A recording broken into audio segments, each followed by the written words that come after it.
guys, if you don't know me, my name is Debbie, and today we are watching. They're calling it two different things. They're calling it the Rose Petal Murder Trial, and they are calling it the Twisted Secrets Murder Trial. There's a lot of stuff to unpack in this one. Um,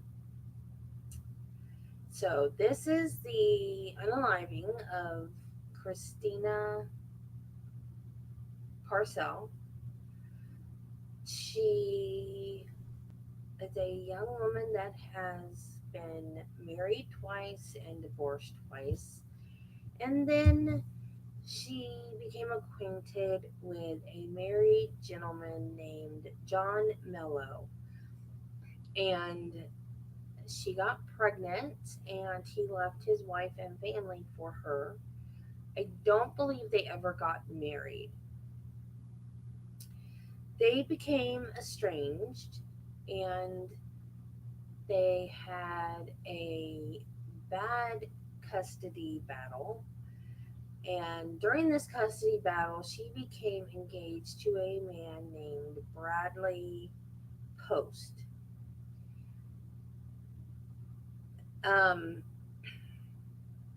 at one point, um, when she was engaged to this man, she gave up custody of her daughter. Her daughter's name is Aida, and I think, although she had dated John Mello in the past, I believe he had gotten back with Christina when her daughter was 3. Now, Christina liked older men, so I don't remember how old Christina was, but she was young. She was in her mid to late 20s, I think, early 30s at the oldest. Her fiance that found her, this happened in 2021, October 13th, 2021. Her fiance that found her was on the stand this morning, and I believe he said he was 69. And likewise, the father of her child is also an older gentleman. So this woman likes older men. I don't know about her ex husbands, but the two gentlemen involved in this case are older men. Um, so I don't know, of course, trial just started today, so I don't know how they went about finding the connection between John Mello and Zachary Hughes, but they found a connection, and there were over 1,000 messages on a WhatsApp on, I'm assuming, on Zachary Hughes's phone and John Mello's phone, with John Mello asking Zachary Hughes to harass his ex due to the custody issue. Now, she gave up didn't give up her parental rights, but she did give up custody. And John Mello took his daughter to Italy. And during this time, she decided she wanted custody back. So she did whatever things you would do. I have no idea, but whatever things you would do to go about trying to get custody of your daughter and get her back into the country. So I guess she went to the State Department and I don't know what all things. And her um, fiance helped her with getting an attorney, and apparently he has money. And he was letting her drive a car that he purchased. He paid for her cell phone. So she was a veterinary tech. So she had her own job, but was also getting money from him for things. So he was helping her, also being moral support while she was trying to get her daughter back. So she actually flew to Italy twice trying to get her daughter back. She got her daughter back, came home from Italy, and that is when her fiance proposed. So they weren't fiance before this. He proposed when they came back. Um, so he went to, I don't know where her daughter, I'm assuming the daughter was with her father when this happened, but her fiance called her and couldn't get a hold of her on the phone. So he went over to her house, and when she didn't answer the front door, he went around to the back door because, according to him, they very rarely locked that back door. And then he went in and he saw her in the living room, laying on her back. She was surrounded by rose petals, and there was blood everywhere. And she had been ee, ee, ee, ee, 31 times. Um, so when the police got there, Bradley Post was detained because he found the body, but they determined that he did not do it. However, he was he is now in jail for doing things to her daughter. And while that is being kept out of the trial, the defense desperately wants it in. I don't know how that pertains to her murder. Um, I don't. This morning, I went live when the trial was supposed to start, and it didn't for close to 2 hours. Um, so when it actually did start, I took down the feed and started over because it was just 2 hours of me sitting here talking. And the reason why I'm just sitting here talking now is because they were supposed to be back at 2 and they are still not back yet. I hope we don't have another 2 hour situation like we did this morning. Um, anyway, so they questioned him for like 2 hours. They did a 2 hour proffer because this defense attorney wants it on the record who he is, what he did, why he's in jail. And they did question him on the stand in the trial this morning. And they asked him how he knew her daughter, when he knew the daughter, when he met her, how well he got to know her. And they felt like that opened the door, and they should have been able to ask more questions about his relationship with her daughter. So, after the jury was excused, the defense counsel stood up and said, "That could have opened the door, Judge. I think I could have asked the question, but I didn't. So, I want it on the record that that could have opened the door." And the judge said, "Okay, you have it on the record." And I don't know how that helps their case. To me, it's apples and oranges. I don't know. Any lawyers out there that, if you see this and happen to disagree with me, let me know in the comments. I don't. I don't see why it should be allowed in the trial. It's a completely different crime, and he is in jail for that now. I don't know if he's gone to trial or pled guilty or anything like that. I can certainly do some research on that if you guys are interested. If not, I'll just let it go because it's distasteful to me and I don't really want to know any more about it. Um, the fiance, Bradley Post, said that he had received some envelopes with some nudie pics of Christina, um, that were, he does not know who sent them.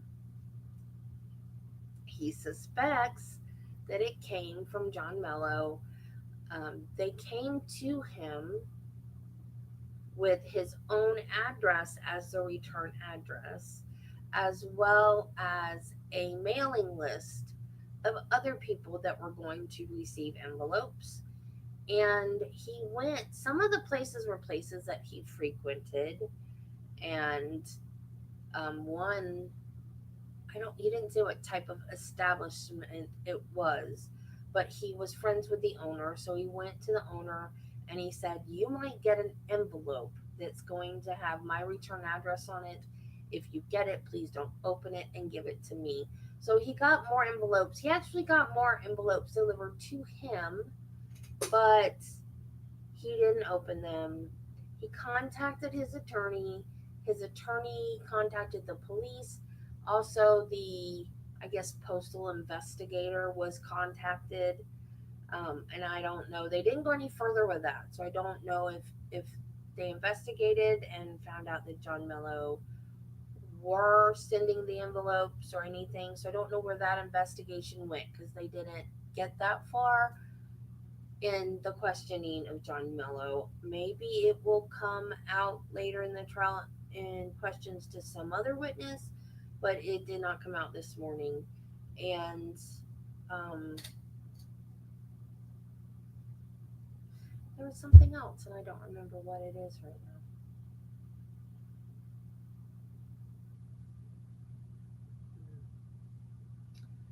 I don't remember.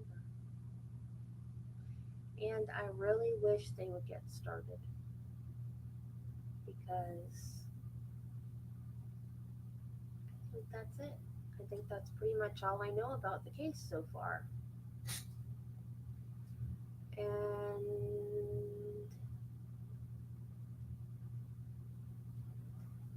I don't have much of anything else to say.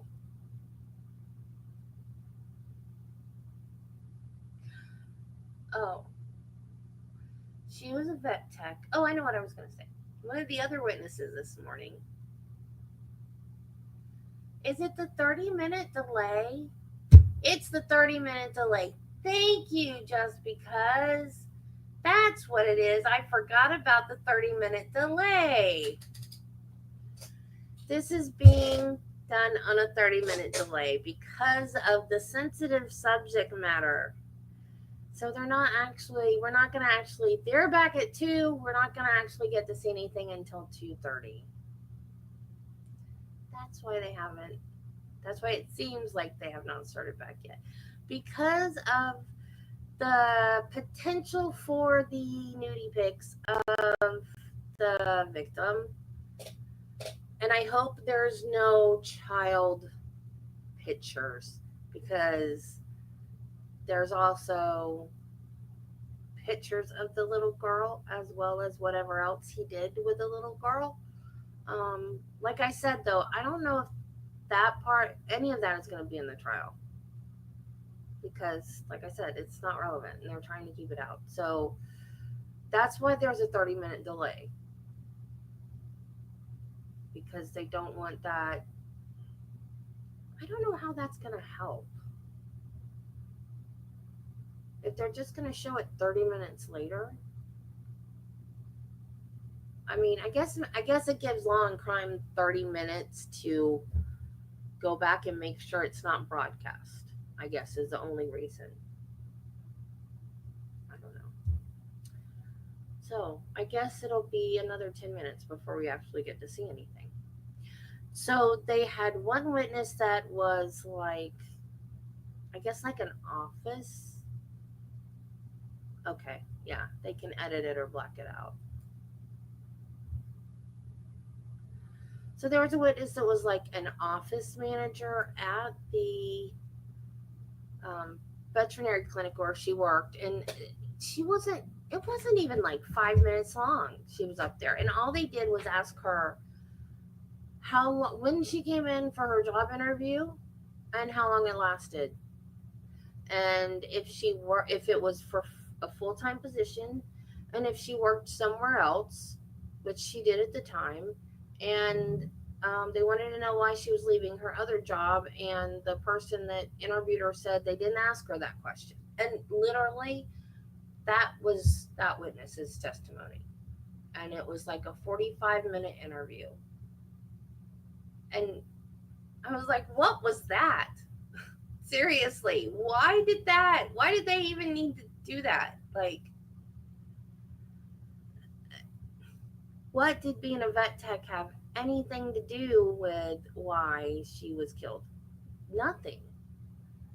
Nothing.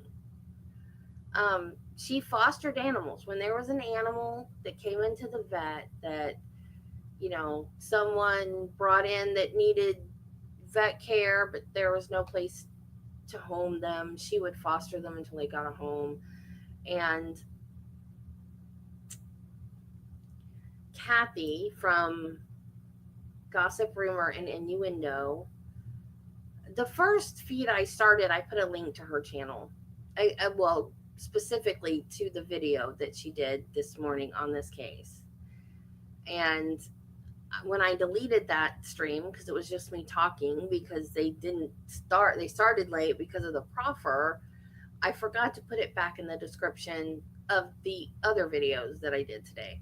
Um, so I will fix that. When this is all over with, I'm going to go back and fix all the mess. I fixed some of it, but I'll go back and I'll put that link in. Because if you really want to know the nitty gritty, because she gets down to the nitty gritty, and she talks. I mean, she has a channel also called the Neighborhood Gossip or something like that, and she talks to you like she's the neighborhood gossip, and it is just, she is a joy to watch. It's just, hello, true crime friends. Now let me tell you about so and so. Like, it's just, she's so fun to watch.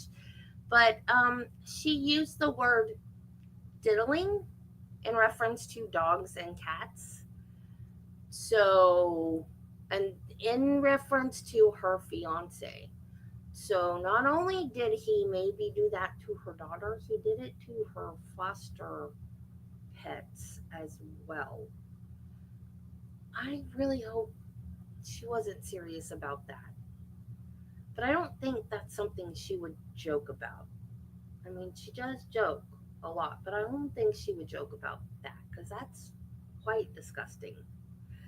And they did ask him when he was on the stand how many crimes, because the prosecutor said, "Well, you're in jail for a crime right now." Of course he is. He's in yellow, not yellow. He's in orange. He's got, he's shackled. He's got the belly chain and the whole thing. Obviously, he's in jail for something. But they made it sound like he was in jail for a crime. And then the defense attorney gets up there and says, "You're in jail for 9 crimes, aren't you?" And, excuse me. And he's like, "Yes." But they didn't go into what all 9 crimes were, because that would have been objected to very quickly. I don't want to know. I really don't. So and I think that's, well, I also think part of I like the Rose Petal trial name better. I think another part of the Twisted Secrets is that when the defense attorney got up and started questioning about the pictures, it came out that the pictures were from when she worked for an escort service, which again has nothing to do with why she was unalived. Or as Kathy says, unfortunately unalived and or taken off this mortal coil. Kathy has a way with words. I love her. I've got to put that link back in these descriptions because you guys have got. She has a whole playlist because apparently she knew about this case beforehand and has been waiting for it for a long time. So this morning she said, "Go watch my playlist, put it on 2x speed, and you will have time to watch the whole thing before the trial starts." Well, if I'd known they were going to do that stupid proffer this morning and not show us, I could have watched the whole playlist and been 100% caught up because I didn't have time. I can't watch things on 2x. I'm a Floridian and I talk slow. And you guys know that I talk slow. I didn't realize how slow I talked until I started doing YouTube. And it dawned on me, this is why my family is always interrupting me because they think I'm done talking. I'm not done. I'm just breathing. I'm taking a breath. But they interrupt me all the time. And I go, "I was talking." And they're like, "Oh, I thought you were done." I didn't finish my thought. How can I be done? Well, you paused for a really long time. And I'm like, no, I was breathing and thinking, I'm not done.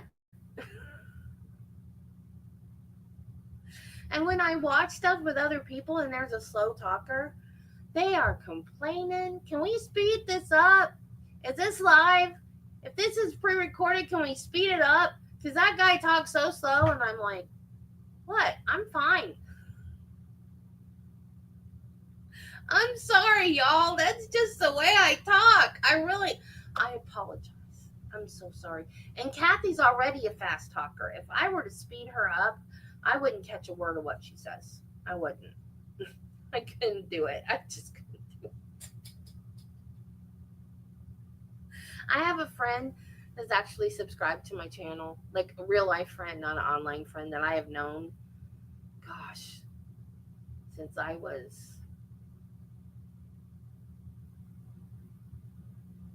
20, 21. Like we're both in our 50s now. I've known her 30 years, 40 years. No, not 40 years, 30 years. Um, she watches me on 2x because she can't watch me on normal speed. And we both laugh about it. Oh well. I've tried. When I started, when I realized, because when I first started, I asked another friend that I only knew from online. I'm like, can you just watch my videos and kind of tell me if there's anything I could do better? And she politely, I forgot how she worded it, but told me, I could talk a little faster. So I started writing scripts, thinking I would talk faster if I wrote scripts. I can't even, I mean, I can maybe go a little bit faster, but I really can't go that much faster, even when I'm writing out and reading what I've written. I can't. It's me. I can't talk any faster.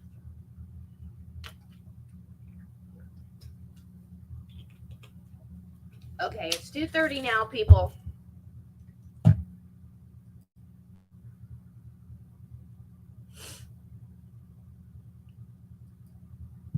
I'm tired of talking.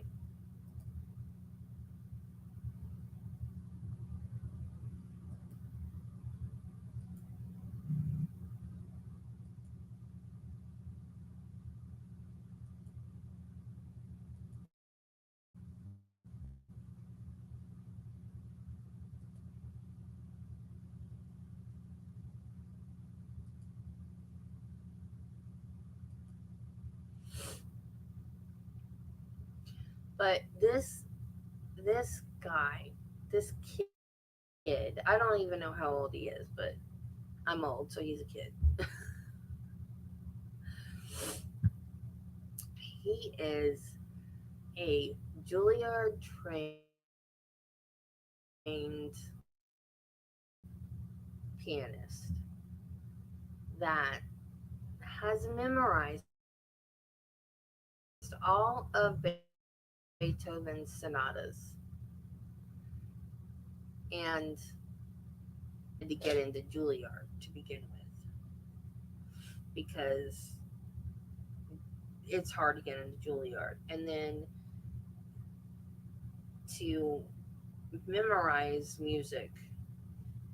That was when I played, back when I played, that was the hardest thing to do was to memorize music. I can read music, but memorizing it is a completely different thing. That was the hardest part of music for me. And then you tell people you play and they're like, "Oh, well, sit down and play us something." No, you have to if you can't memorize, you got to carry around a music book with you everywhere you go just in case there's a piano there. It's like, nope, sorry.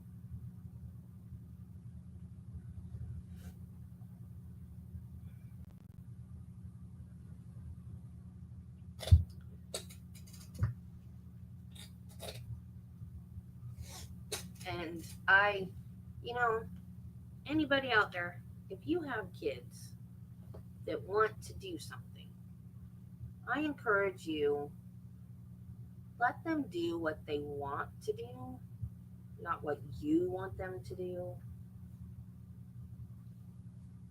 Because my mother made me take piano lessons because she wanted to know how to play the piano. I wanted to be a singer.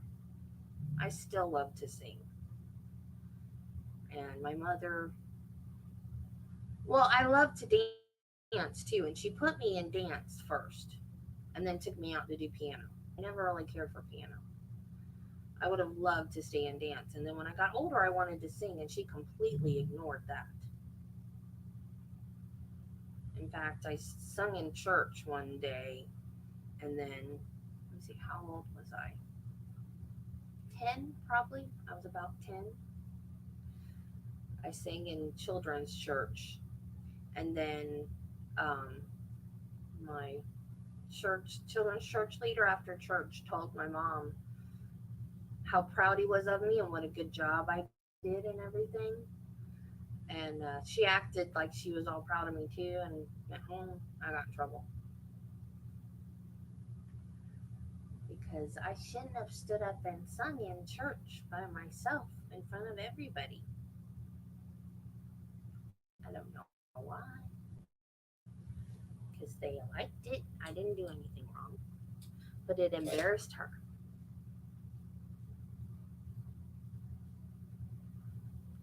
She wasn't even there. How did it embarrass her? Anyway,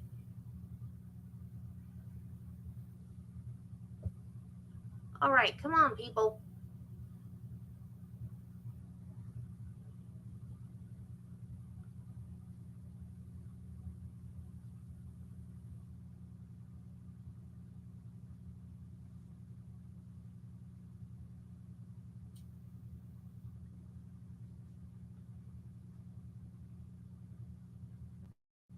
My dogs have not been in this bag of crochet stuff. Why is it covered in their hair?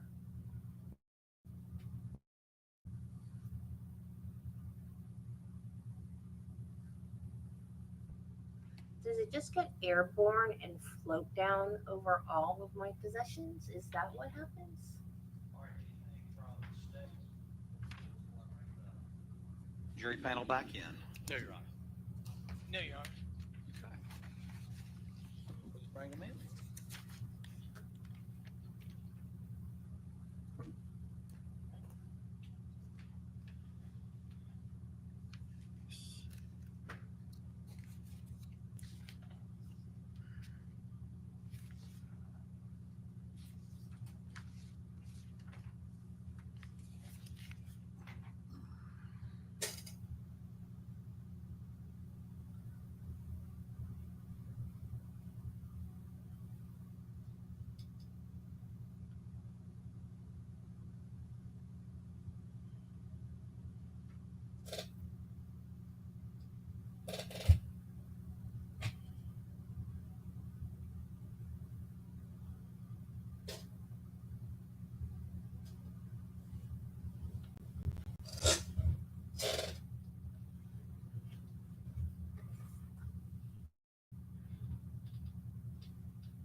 call Darby Jackson.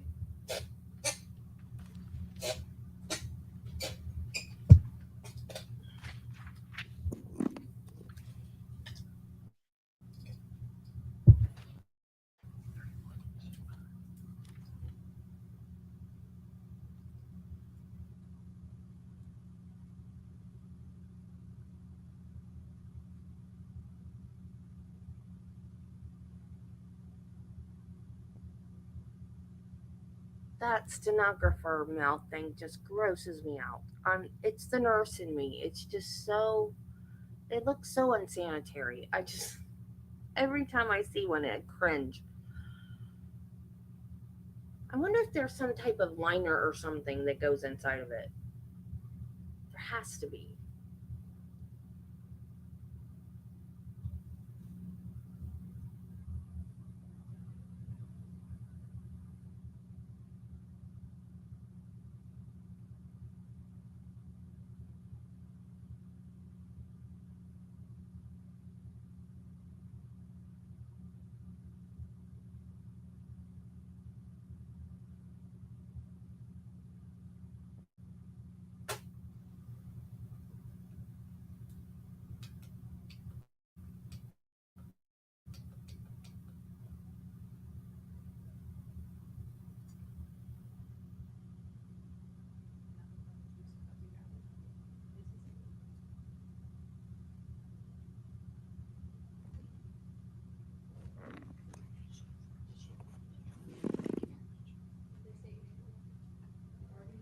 Jackson.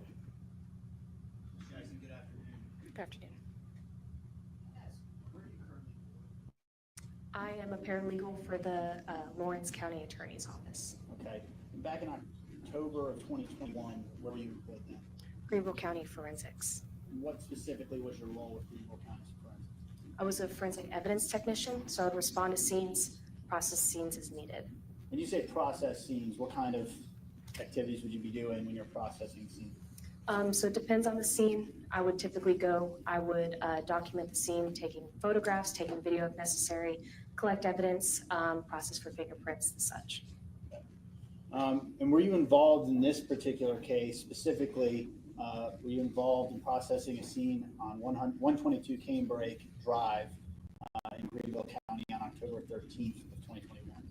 I was involved in the investigation. I did not process the scene at 122 Canebrake. Okay, so you responded out to 122 Canebrake. I did. Okay, and as part of you responding to 122 Canebrake, were you responsible for collecting some DNA samples for subsequent testing? I specifically responded to 4 McGee Street Okay, to process the complainant. okay. And who is the complainant? It was Bradley Post. Okay. And did you subsequently take buccal swab samples from Bradley Post? I did. Okay. I'm going to show Ms. Jackson what's been marked as State's Exhibit 11 and State's Exhibit 10.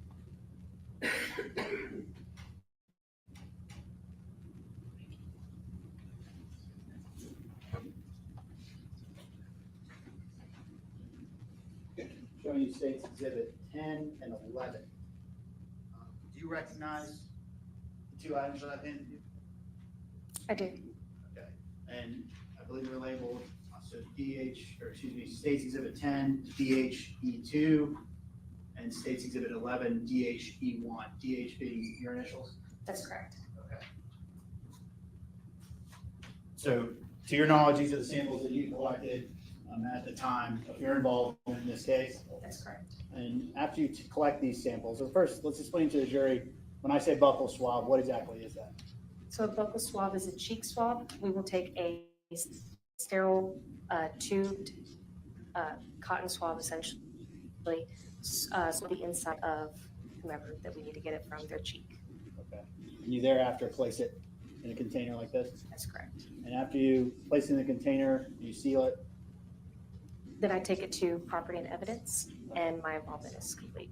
And in this particular case, with relation to State's Exhibit 10 and State's Exhibit 11, did you subsequently submit them into evidence? That's correct. Your Honor, at this time, the state would move into evidence State's Exhibit 10 and State's Exhibit 11.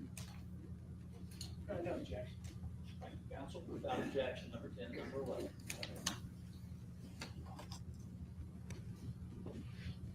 I have no further questions for you. Thank you so much. Cross. Ms. Jackson, you said that you're working now as a paralegal, That's correct. and you said the Lawrence Attorney's Office? Lawrence County Attorney's Office, yes, sir. What, is that the Solicitor's Office, or what is that? No, so the Lawrence County Attorney, the county attorney will work more on civil matters, and he represents the county.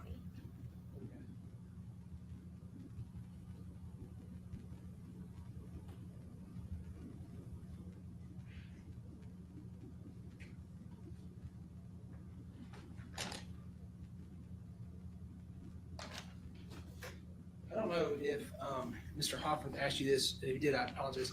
When was this sample taken? It was taken on October 13th, the day that I responded. I've got nothing further, Your Honor. Thank you. May you read your rights? Tell me what to say.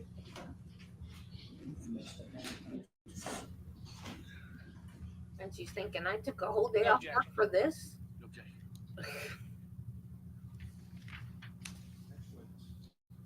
All right, this time the state would call Master Deputy John Garrett.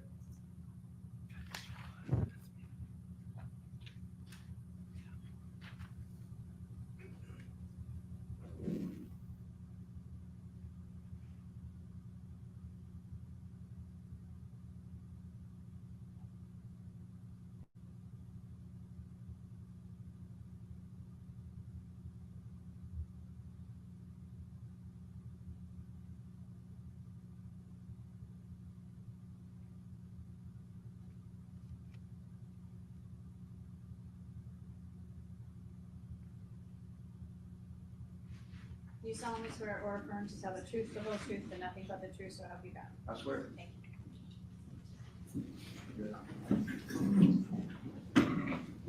Please state your name for the record. Jonathan Garrett. Master Deputy Garrett, that's your current rank, Master Deputy? That are investigated. Investigator. Okay. Good afternoon. I know out there, but where are you currently employed?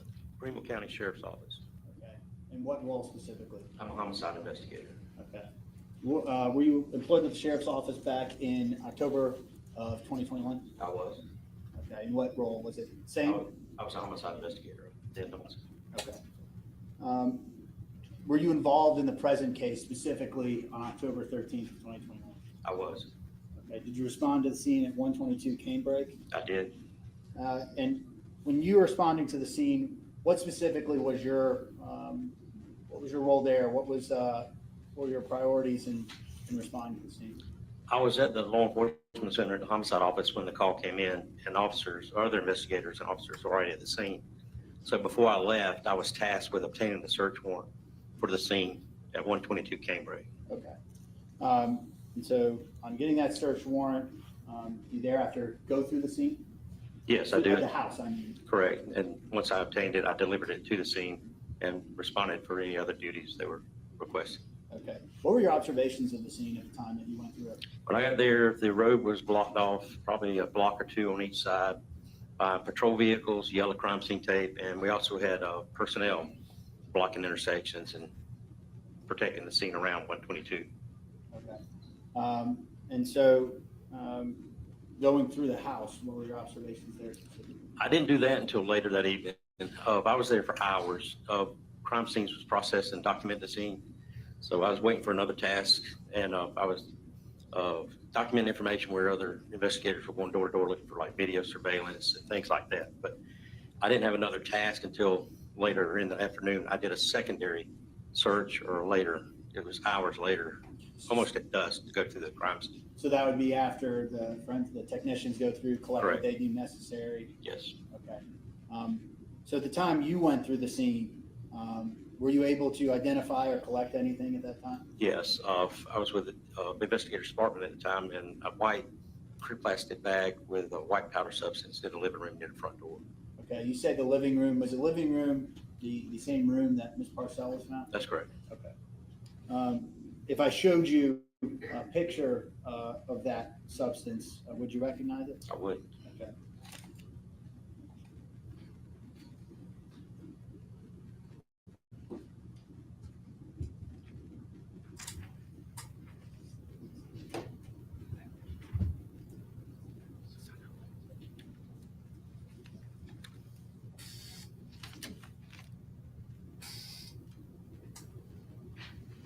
approach you with State's Exhibit 9 and State's Exhibit 37.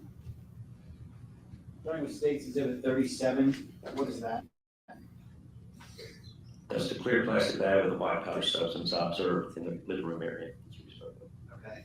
And did you subsequently, and I don't want to say collected, but did you subsequently pick it up to identify it? I did. Okay. Showing you what State's Exhibit 9, can you confirm for me that that is the bag that you picked up and identified?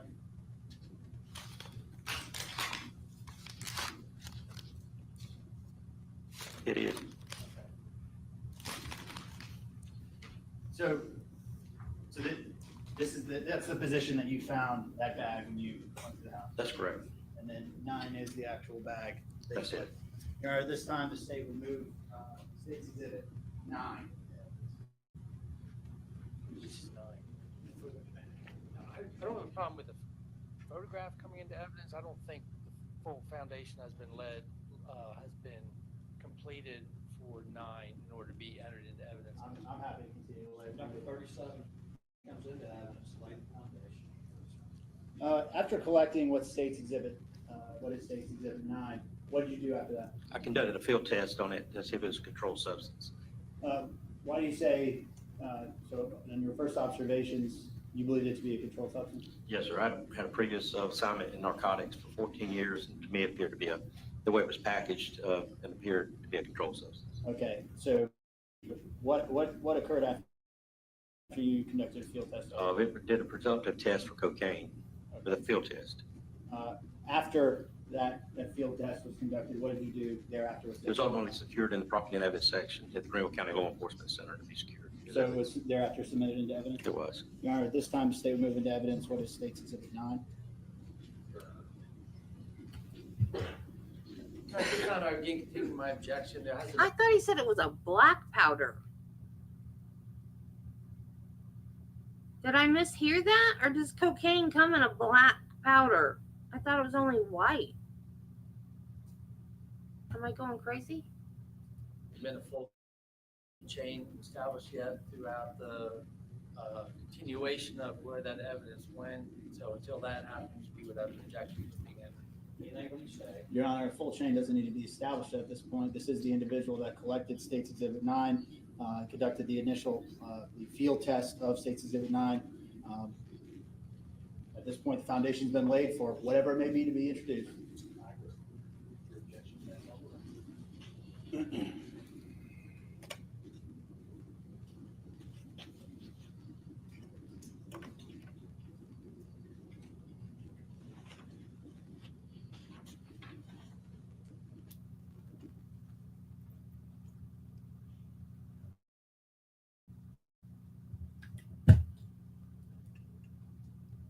After collecting what was State's Exhibit 9 during your time 13th at Cambridge, what Later, after other investigators searched the rooms, I never found anything significant of it.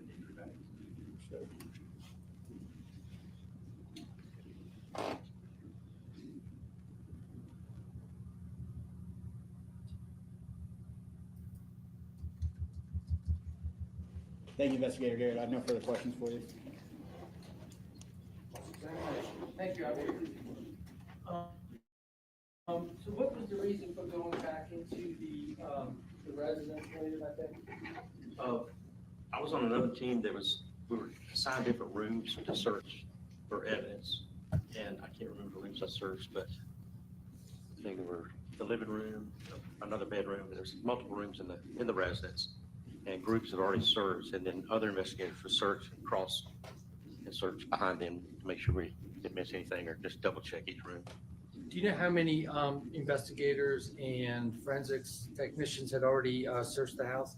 I don't. I know there were several out there, several investigators and a lot of forensic technicians, but I don't know the exact number. Around what time was it when you and investigator Sparkman went back in to do this subsequent search? Dusk, around 6:30-ish. Okay, and State's Exhibit 37,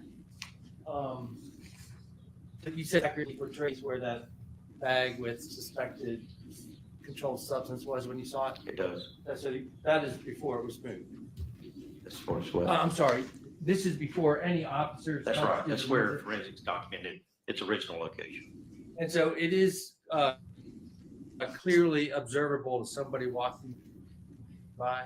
Yeah, you can see it. It was pointed out pretty early, I think. Okay, so had that already been known to have been, did you find it? It already known. Controlled substance in there, you go Right. back and get it.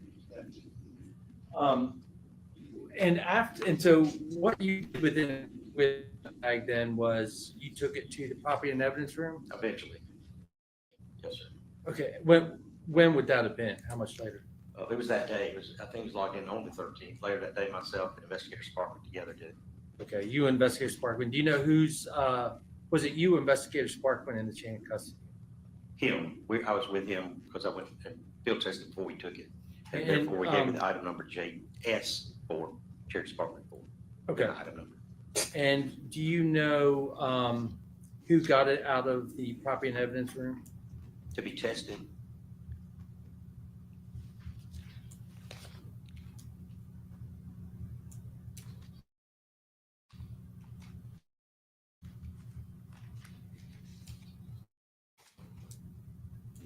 What do you, let me just ask what you're pulling or to refresh your memory with? The evidence sheet, which would, or actually, lab report.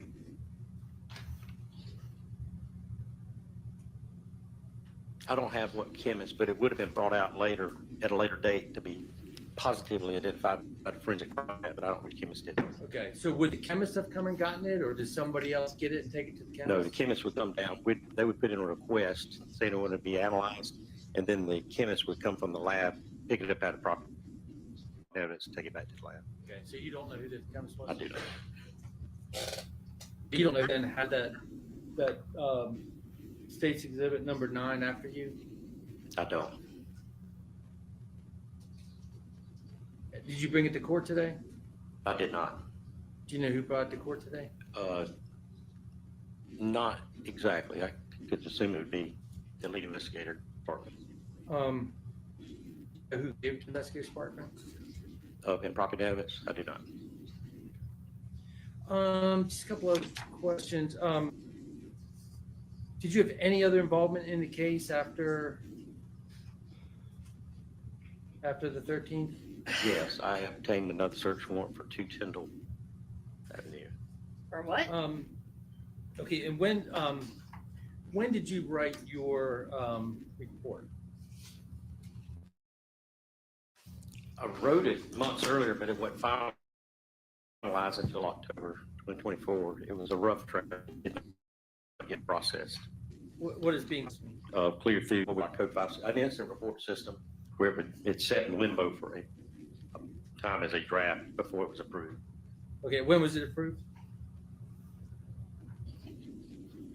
October 15, 2024. 2024. Was that after you met with the prosecutor's office to prepare for trial? I'm not sure if that's when or not. I can't recall when we met. But it was close to that because we're doing an inventory of what needed to be done, and this is one thing that needed to be done.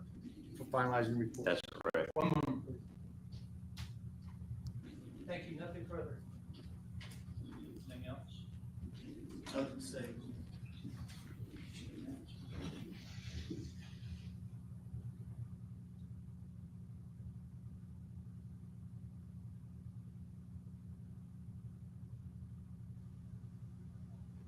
Call Kristen McCall.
solemnly swear or affirm to tell the truth, the whole truth, and nothing but the truth, so help you God? Yes, ma'am. Thank you. Please be seated. Okay.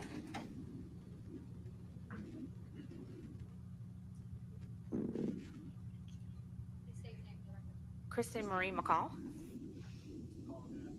Good afternoon. Could you please tell the jury where you're currently employed and what your role is there? I work for Greenville County Department of Public Safety, the Forensics Division. Okay. And what specifically do you do for the forensics division? I work in drug analysis. Okay. And could you break down a little bit about what is drug analysis? I know for some of us, but what is drug analysis? So in my job, I'm a forensic chemist. So officers may pull a suspect over or arrive on a scene and there's suspected drugs there. So they collect them from the suspect and then they submit them for property and evidence for analysis. Sometimes on the TV shows, you may see that they do a chemical color test and then they put it on top of the hood. Well, that's giving them an indication of what they're looking at. But a problem is sometimes that can give false positives, such as cocaine and benzocaine will both give you the same color test. So that's important why those drugs come to us, because we confirm or we not confirm what the officer thinks it is. And what is your background there as far as education and how you landed in that role with the sheriff's office? Before I worked in forensics with the Department of Public Safety, I worked 13 years as a pharmacy technician. And then I also did 2 years at family court. And then I have 10 years currently with the forensics division. I have a Bachelor's of Science in Biology, minor in chemistry, and a master's in pharmacogenomics from the Manchester School of Pharmacy. And you may have said this, and I apologize for saying it again, but how long have you been in your current role with the sheriff's office? I've worked for Greenville County Department of Public Safety. We're separate from the sheriff's office. Oh, see, I'm sorry. Yeah, that's okay. Yeah, we have, I've been there for 10 years, and before that, I worked 2 years in family court. Okay. And in your current position, it's fair to say it primarily consists of you processing and analyzing these substances that are submitted to you? Yes, sir. Okay. Suspected controlled substances. And approximately how many cases a month do you process? I would say in a year, I'll do over 10,000 cases. Your Honor, at this time, the state would move to qualify Ms. McCall as an expert in drug analysis. Thanks, counsel. I've got no objection. Okay. The court will find her qualified, pursuant to agreement of the parties, in drug analysis. Ladies and gentlemen, an expert witness is a person, or normally a person cannot give an opinion, but an expert witness is allowed to. And so when a person testifies, normally they must testify as to either what they saw, they heard, or sensed by smell. However, we do have an exception when someone is qualified because of education or experience, and they are permitted to give their opinion in certain areas the court qualifies, in which the court qualifies them. And this witness will be qualified in the area of drug analysis to give an opinion testimony in the area. However, that does not mean that you must accept the opinion, but it is evidence for you to use in any way you see fit and give it the weight and credibility that you believe is appropriate. Please continue. Thank you, Your Honor. Ms. McCall, are you involved, how are you involved in the present case? Well, I don't really read the background on all the cases that we get because we get so many in. Currently, our backlog is 7 months behind. So how I got a subpoena. And then I had a pre-trial meeting with the solicitors, and that is how I became involved, that this was going to be going to court. Okay, let me get more specific. Were you charged with processing any substances as it relates to this case? I was involved with this case because the officer requested it to be analyzed because I'm assuming at scene, he thought it was a controlled substance. So he went to property and evidence, put the evidence there and put a lab request with it. And then I go down to property and evidence and I say, can I have some drugs? And they hand me sometimes 60 cases of drugs, and I have to go through every single one of them and analyze them. And then I write a report, and then the report goes out to the different parties that are involved in the case. Okay. If I showed you a specific item, would you be able to confirm whether or not you conducted any testing on it for this case? Yes, because when I receive my stuff, I make sure it's sealed by the officer, and if it's not, it goes back down to property and evidence, because you want to make sure your evidence is sealed, because that means that somebody could have tampered with it. So if it was open, I take it back down to property, and I say, I'm not working this item, you need to get the officer to fix this. So when it gets fixed, I will go back down there and I will get the item, and I'll come back to the lab and I'll do a chemical test that gives me an idea of what I'm looking at, and then I do 2 confirmatory tests, which is a FTIR and a GCMS analysis. Okay. I'm going to show you what's been marked as State's Exhibit 9, scrutiny and evidence.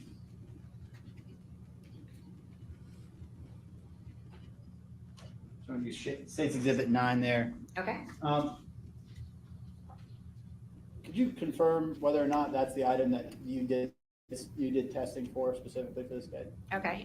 Should I leave it down here? Am I allowed to bring it out? You can. Okay. Okay. Gloves? Guess not. Yes. This is my item. How do you know that? I know that because I have a date when I worked it, and then there are my initials. And then here's a date when I opened the officer's bag that he sealed it in. And then after I weighed it, here is the weight of the item and then the item. So my initialing is all over this bag. Okay.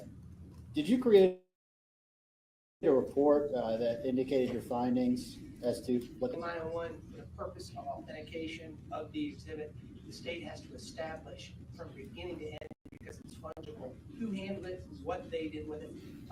The probative value of her opinion as relates to the nature of that substance is nil, because there's been no chain of custody established.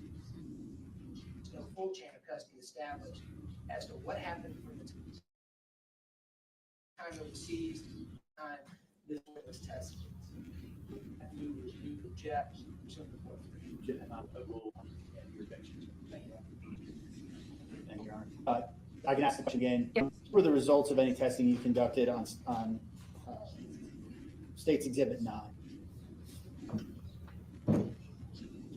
So after the test is, after we analyze the substance, I create a report, and it goes through peer review, which is that one of my peers have to look at my results, and we have to agree that we both agree that this substance is what it is. So when he has a state exhibit, I have an item of JS4, and it was described as a bag containing powder substance when I received it.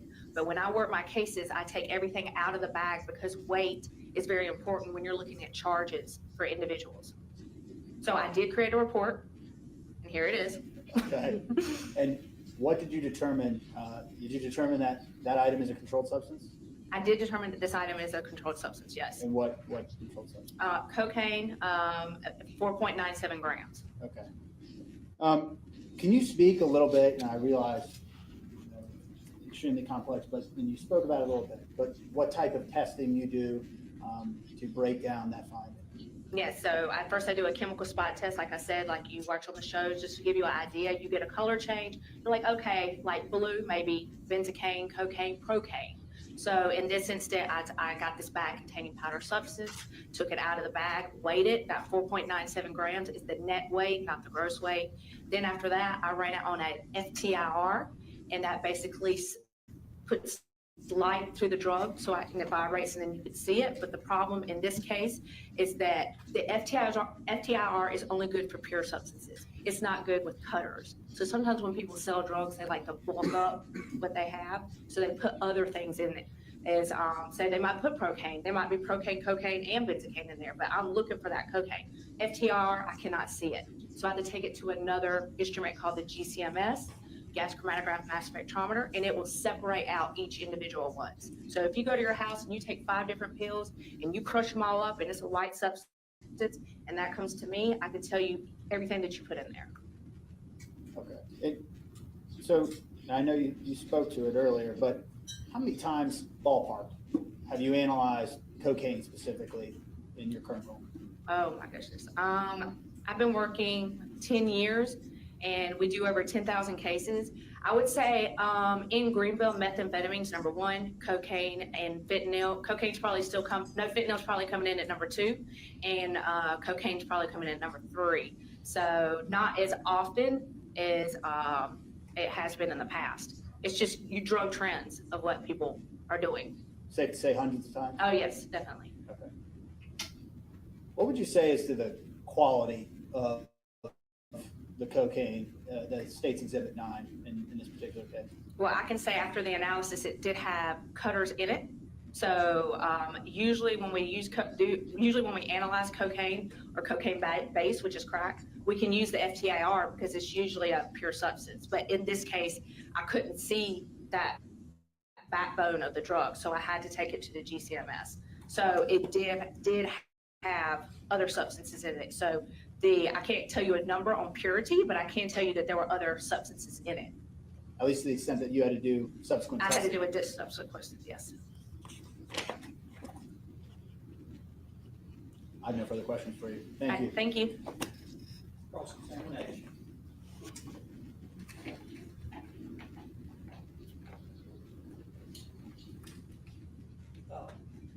You said you worked in the family court? Yes, sir. What did you do in the family court? I took payments and I translated in the courtroom. Okay. People picked up on bench warrants for child support. You translated, do you speak another language? Yes, sir. What language do you speak? Spanish. All right. I wish I could do that. So, just a few questions. Yes, sir. You said that you roughly process or handle 10,000 cases a year. Is that right? Yes, sir. It's a lot of cases. It is. We have a quota we have to make every month. Okay. What's that quota? 100. Wow, you're way above that. So, and you don't work 7 days a week, do you? No, I work Monday through Friday. Okay. Just kind of interesting. At 10,000 cases a year, would it surprise you if you worked every single day of the year, you would on average test 27.3 cases a day? Yeah. Just sometimes there's single item cases and you're talking about an 8-hour day. So we set up a whole run. Mm-hmm. Wow, that's a lot of samples to test. It is. Okay. One second. Yes, sir. I don't have anything else. Okay, anything else from the state? Nothing from the state, Your Honor. You may step down. I did, sir. Be released. No objection.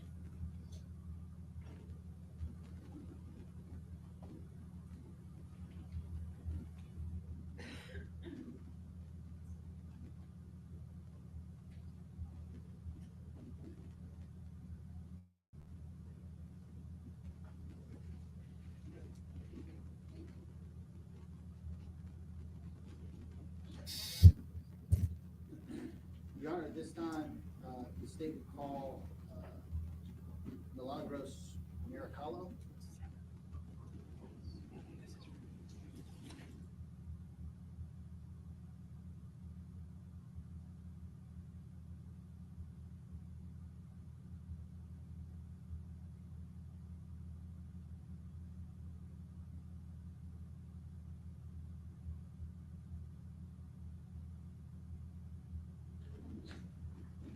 Place your left hand on the Bible.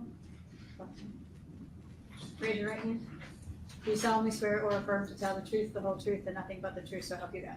Please be seated.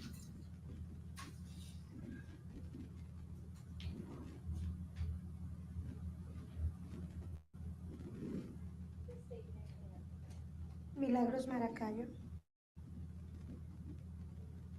Miracalo, good afternoon. Good afternoon. Where do you currently live? My address is 133 Cambridge Drive on Greer, South Carolina. Okay. Were you living, how long have you lived there? Around 9 years. So you were living there throughout 2021? Yes. Are you familiar with the crime that occurred in October of 2021 on Cambridge Drive? Yes. Okay. Did ask you a little bit about your home there. At the time in 2021, did you have cameras around your home? Yes. Okay. Do you know approximately how many? I think like 7 cameras around my house. Okay. And on October 13th or thereabouts of 2021, did law enforcement come to you specifically? Yes, they went to my house. Okay.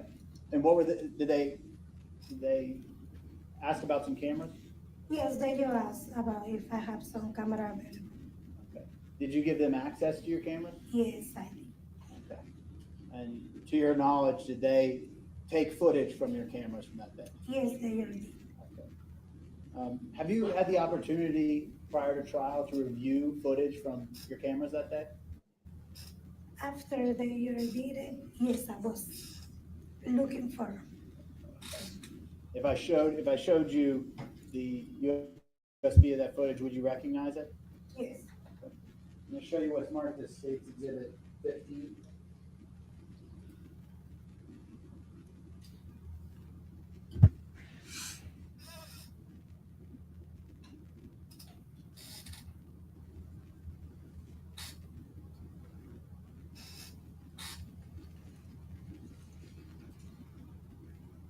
State's Exhibit 15. Is that your? Yeah, this is my signature. Yes. Okay, so you had a Yes. chance to review that footage? Yes, And it's accurate from that day? yes, From your home? yes. Your Honor, at this time, the state removed from the evidence, State's Exhibit 15.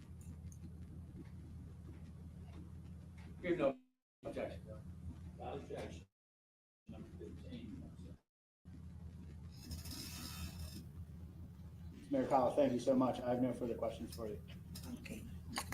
Ross? Nothing, Your Honor. Thank you.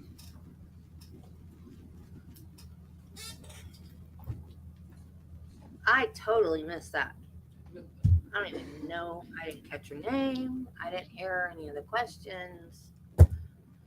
I was falling asleep, so it got me coffee. Peyton Sellers.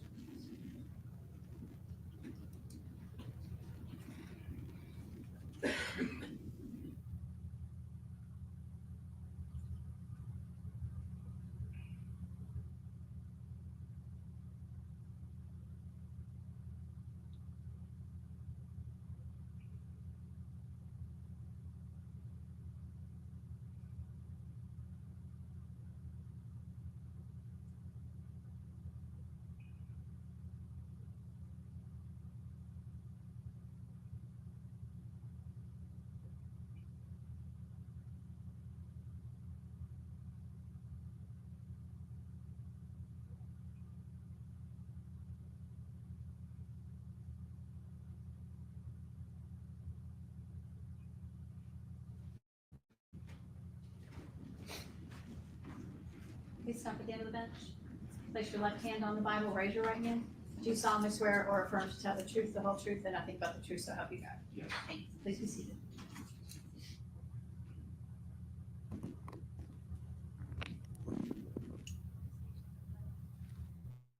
Donald Peyton Sellers. Mr. Sellers, good afternoon. Could you tell the jury we currently live? 207 Saratoga Drive in Greer, South Carolina, Canebrake neighborhood, Okay. And how long have you lived there? since 2009. So safe to say you were living there in 2021. That's correct. And for the jury, approximately, are you familiar with a crime that occurred in the Canebrake neighborhood on October 13th of 2021? I am aware. Are you familiar with the residence 122 Canebrake? At least where it is. Yes, drive past it again occasionally. Okay. Approximately how far from residence is 122 Canebrake? So I think it's 300 homes in the Canebrake neighborhood. I'm on Saratoga, which is on the other side of the neighborhood, I would call it. Okay. So ballpark. Probably about 4 streets away. Okay. Less than half a mile? Sure. Okay. Did you have the opportunity to meet with law enforcement after that incident, October 13th of 2021? Yeah, I think it was October 21st. A deputy came by that house and asked if they could have footage from our camera. Okay. So you had cameras on your house at the time? I did. Okay. And in meeting with law enforcement, did you provide them with footage that they were requesting or looking for at that time? I did. I think I emailed Deputy Barnett a link to all the footage from that day. Okay. And to your knowledge, all the footage there was accurate and represented what they recorded that day? Yeah, absolutely. It was just pulled directly from the desk cam and submitted directly to the deputy. Got it. Did you have a chance to review that specific footage prior to today's trial? Yes, Okay. If I showed it to you, would you recognize your initials? I would. I'm showing you what is State's Exhibit 12.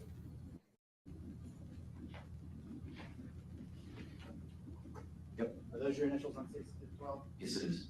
And what's contained on here accurately represents the footage that you provided to law enforcement from that day? Yes.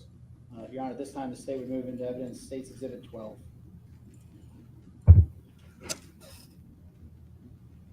No objection.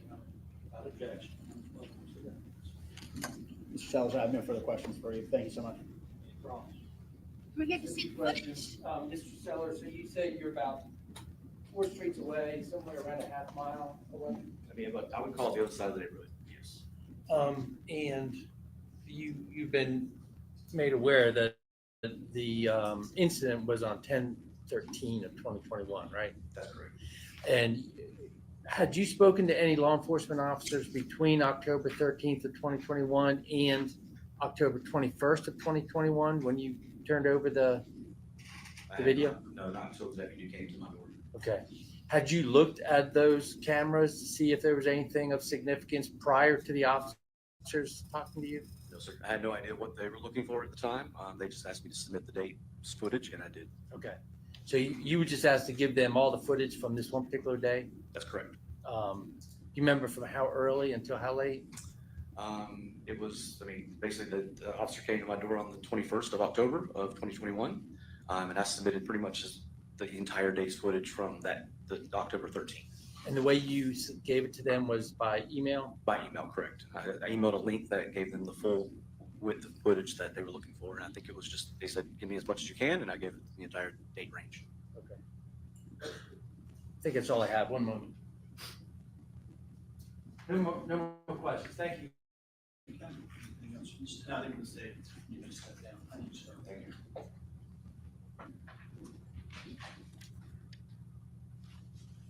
Your Honor, the state would call Stacy Rushing.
You stop at the end of the bench. Place your left hand on the Bible, raise your right hand. Do you solemnly swear or affirm to tell the truth, the whole truth, and nothing but the truth, so help you God? Stacy Rushing. Ms. Rushing, good afternoon. Where do you currently live? 116 Canebrake Drive in Greer. And how long have you lived there? About going on 6 years now. Okay, so you're living there in 2021? Yes. Are you familiar with a crime that took place on 122 Canebrake on October 13th of 2021? Yes, I am. And I know you're on the same street, but approximately how close to 122 Canebrake is your residence? They're 3 houses down. Okay. Did law enforcement ever reach out to you around looking for potentially video footage regarding Yes. that? Did you provide them? Do you have videos on your residence Yes, or cameras, I should say? I do. Did you turn over to law enforcement any materials or videos related to that day? Yes, I did. Okay. Did you have a chance to review them at any point? Yes. And if I showed you that USB, would you recognize your initials on it? Yes, I would.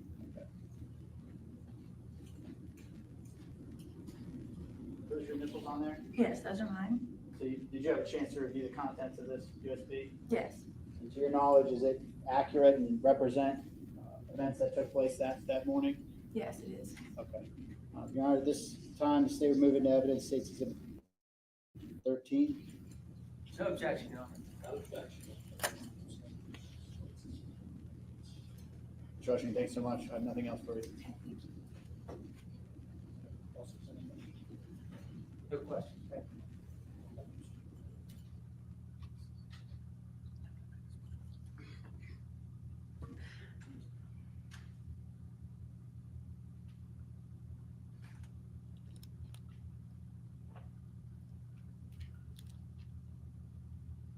Thank you, Your Honor. The state calls Emily Brunson.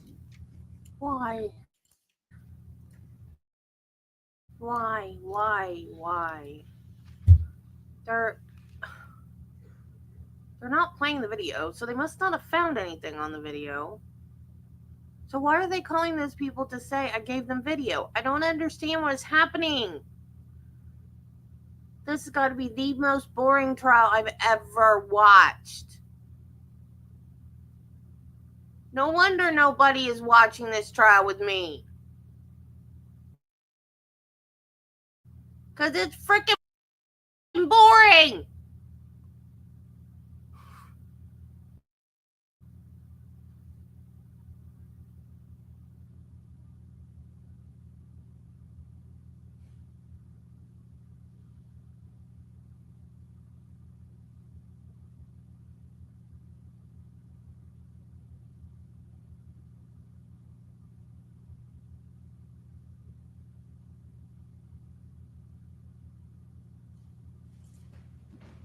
Please stop at the end of the bench.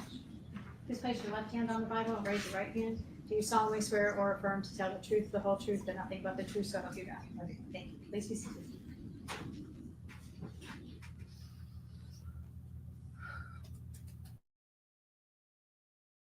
Ooh, I like her hair. Emily Brunson. Where do you live? Where do I Where know? do you currently reside? 100 DW Court in Greer And back in October of 2021, where were you live? at 121 Cambridge Drive. And located where the murder of Christina. Right across the street. And during that day, did you have occasion to talk to law enforcement about some ring footage? I did. And about when did you talk with them about possible? It's like maybe 2 hours after everything happened. And how long have you owned a ring camera? I got it the Christmas before, Christmas 2020. And was it functioning properly on October 13th? It was. Do you know how often it would? My car is going down the road and it was very annoying. So with that, did you receive notices of when your ring camera cut on? Yes, every time. Did you receive the actual footage of it? Yes. And so were you receiving a lot of footage? Constantly, yes. So whenever a car would pass by, it would cut on. It would. I hate that. Did you have the occasion to give ring footage to law enforcement that day? We did. And have you reviewed that footage? Mm-hmm. Yes. I'm going to show you what's marked as State's Exhibit 14, and ask you if that is your initials. That is my initials. All right. And is this the footage from your ring camera that you reviewed? Yes. And is it a true and accurate depiction of what that ring camera shows? Yes. And our state moves Exhibit 14 to evidence. No objection, Your Honor. No objection. That's all I have, Your Honor. Questions?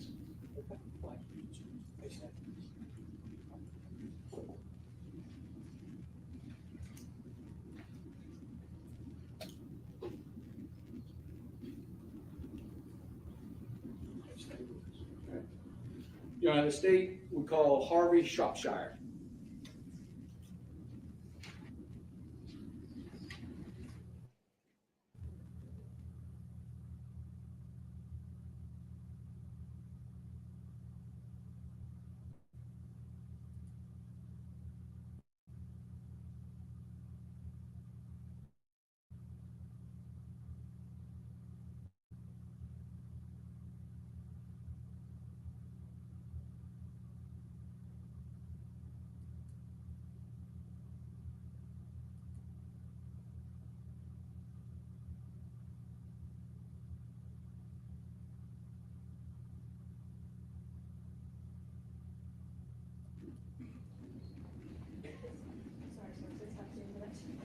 Please place your left hand on the Bible, raise your right hand.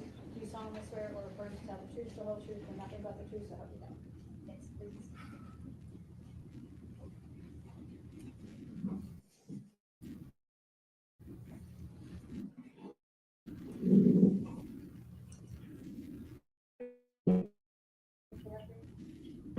Shropshire.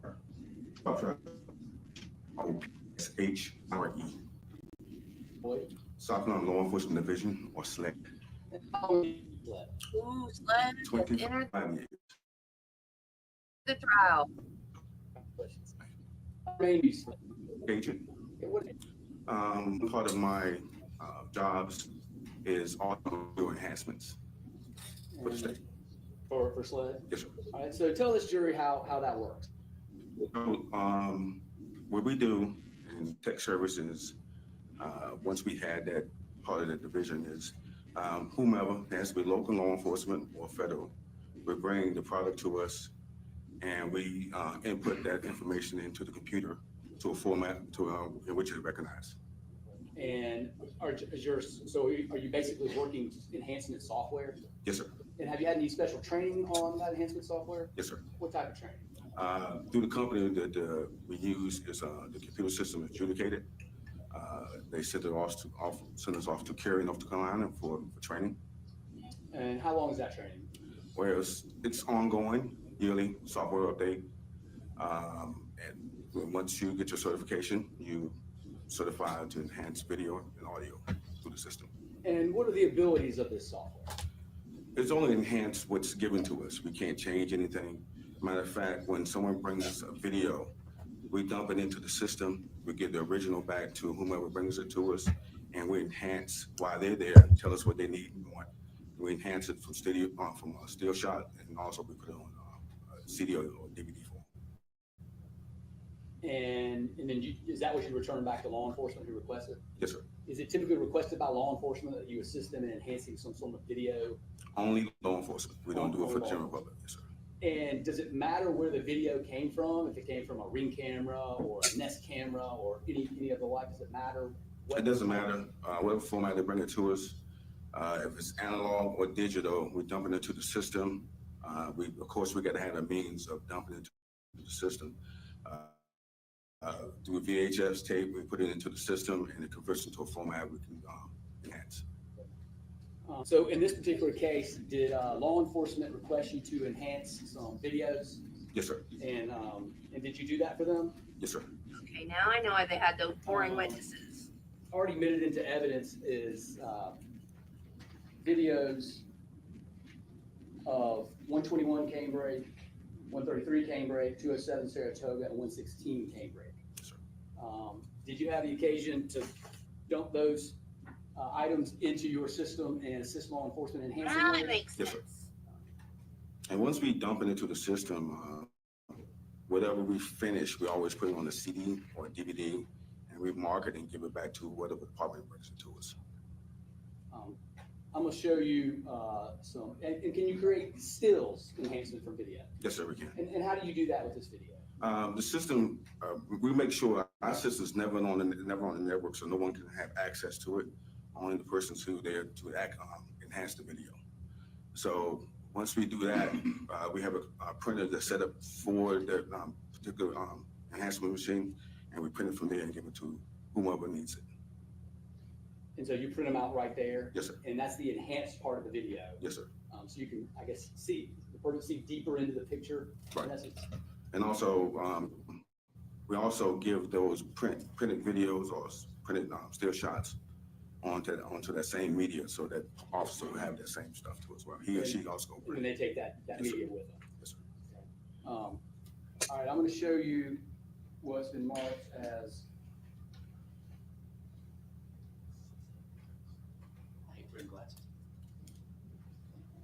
I'm gonna show you what's been marked as States Exhibit 16, 17, 18, 19, 20, 21, 22, and 23. I'm gonna ask you if you recognize these.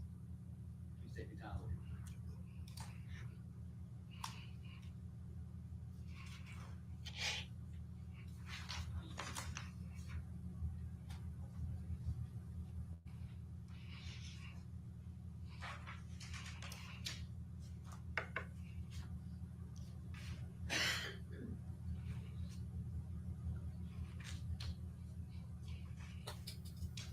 Yes, sir, I do. And so, what did you do with, State's Exhibit 14, that you would do in your computer? Well, first, when we download the information to the computer, the officer who's there that need the information, we comb through all the different video shots or some cases still shots. And he said, well, this is the point of interest here. So I take the point of interest and actually magnify what's there. I can't change anything. I can't add anything to it. I can magnify what's there by zooming in on it, putting a highlight on it, like you see them circles on there, things of that nature. All right, so I'm gonna show you State's Exhibit 16 as well. Describe what you did on that one.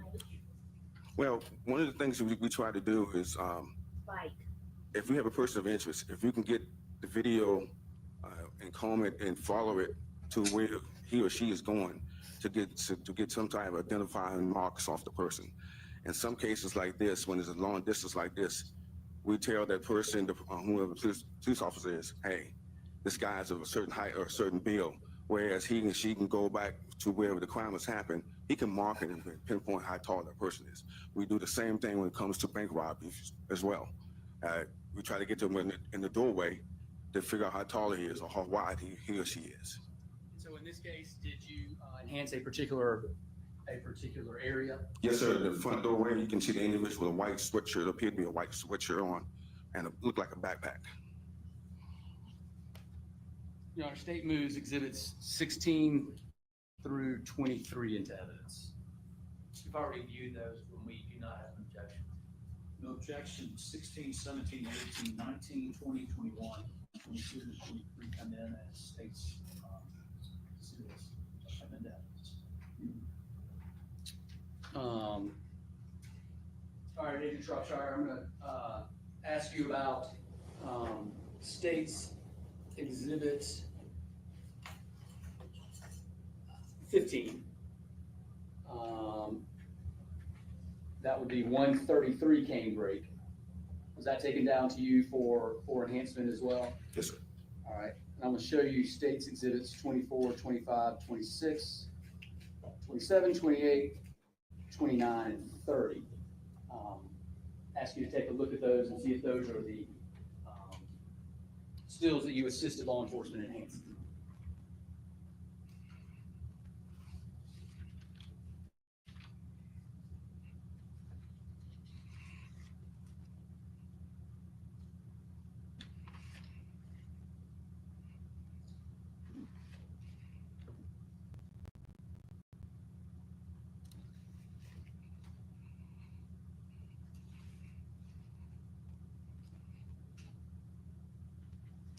Yes, sir. And are those the photos that you were asked to enhance off that video cameras that you received? Yes, sir. Are they true and accurate Yes, sir. representations? And where did you focus your enhancement on these particular, on exhibits 24 through? On the individual on the bicycle, because it's not normal for a person to ride a bicycle with a face mask on. So I try to get, it's a pretty tall bike. I'm 6'5" myself, so the person had to be a good sized person. So I try to get some type of features of the person riding the bike, say for the mask he had on, and also he was dressed in all black. Your State moves exhibits 24 through 30. I'm sorry, that's my blood meter. I'm sorry, sir. I thought it's turned off. It's still ringing. I'm sorry. State 20.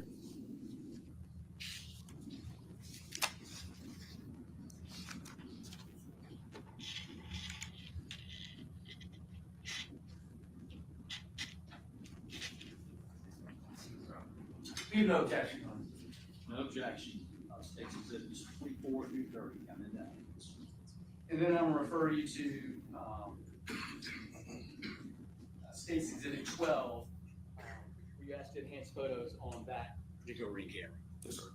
and that is 207 Saratoga. I'm going to show you States Exhibits 31 through 36. See, those are the photos that you assisted law enforcement in enhancing.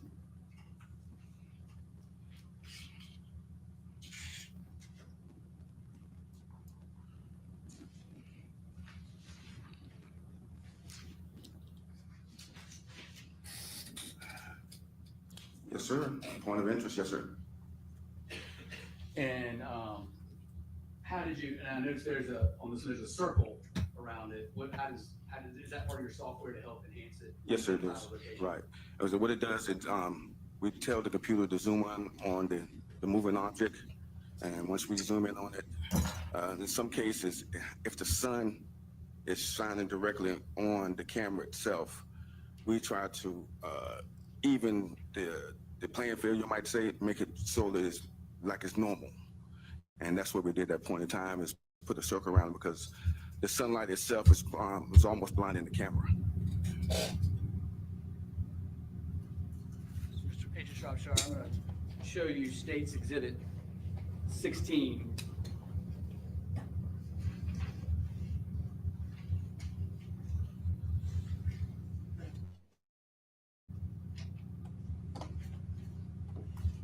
This is a good test run.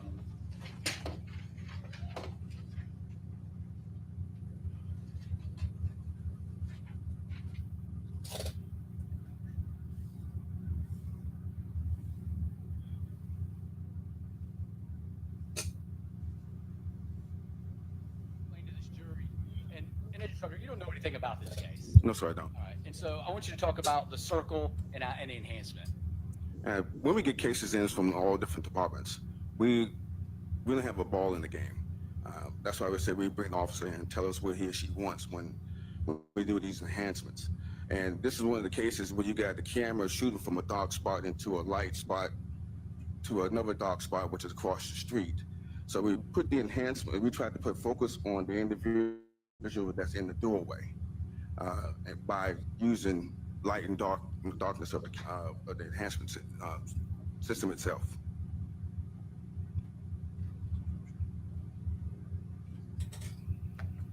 What is that? If you'll answer any questions, defense counsel. Yes, sir.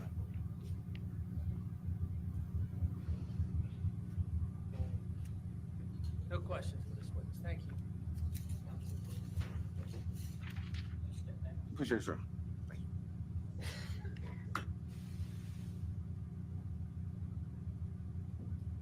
No cross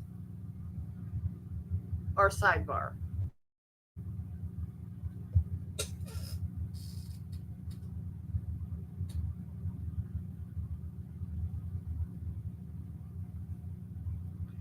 I hate this cameraman. Not him personally, but the way he's filming this. Every time he gets a chance, he puts it back on Zachary. Or maybe the cameraman is a camera woman. I mean, he's not a bad looking guy, but he is accused of murder, so.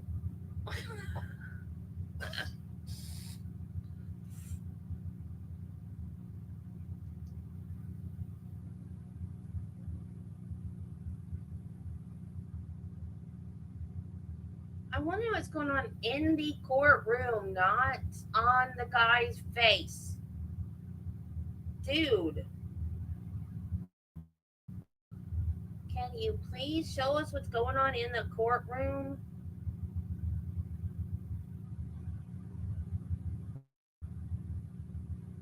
Oh, thank you, camera operator.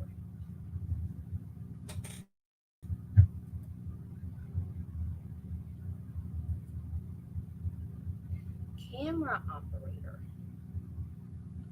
Well, actually, it could still be a man and think that he's good looking. I'm sorry, that was very sexist of me. I apologize. I apologize. That was my conservative brain. I apologize.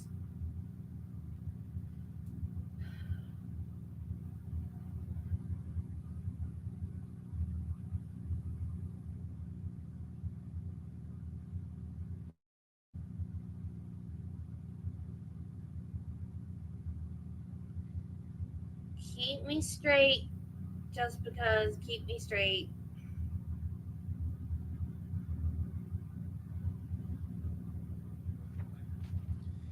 I apologize. I am sincerely We're gonna apologetic. take a short break You know and me. then, I did not do I that on anticipate 10 to purpose. 15 minutes and then we will, resume testimony for the remainder of the afternoon, okay? Thank you again.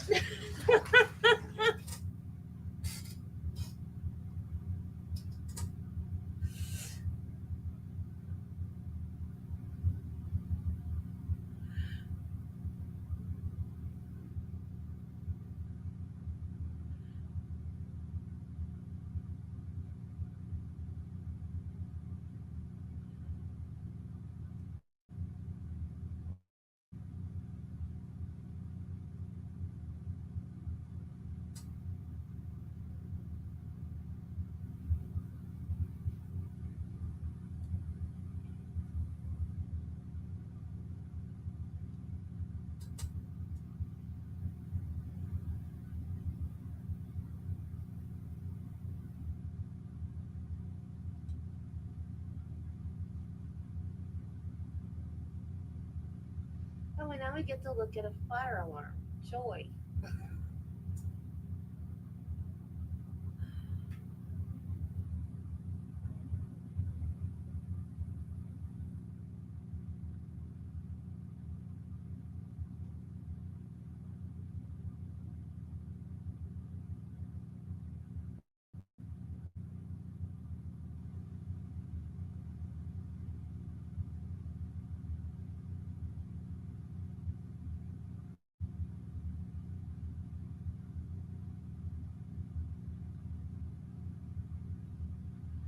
Well, I drank my coffee and I'm awake again.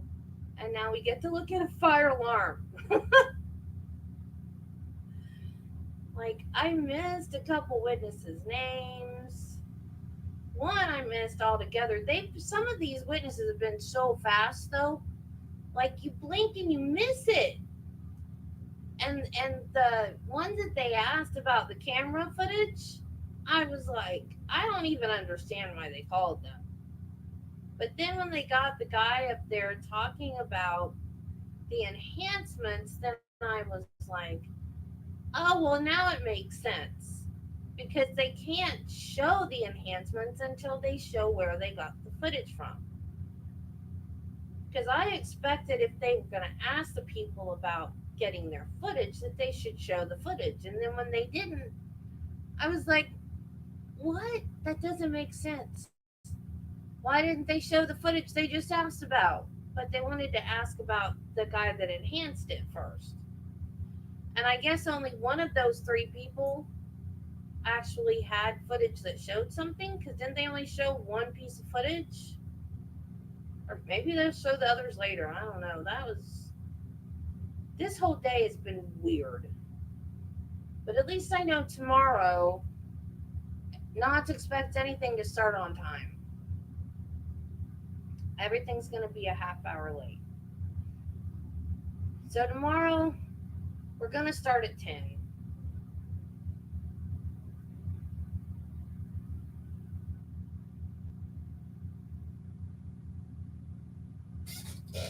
That is a weird looking fire alarm. It looks like there's a safety pin inside of it. That's weird.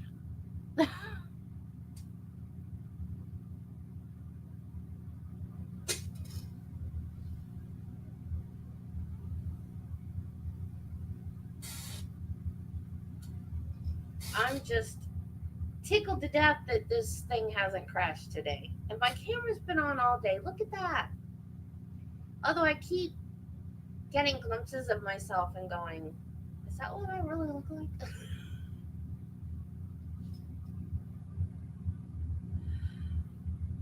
I have this weird, like, concentration look where I look, I don't know. My thinking face is not pretty.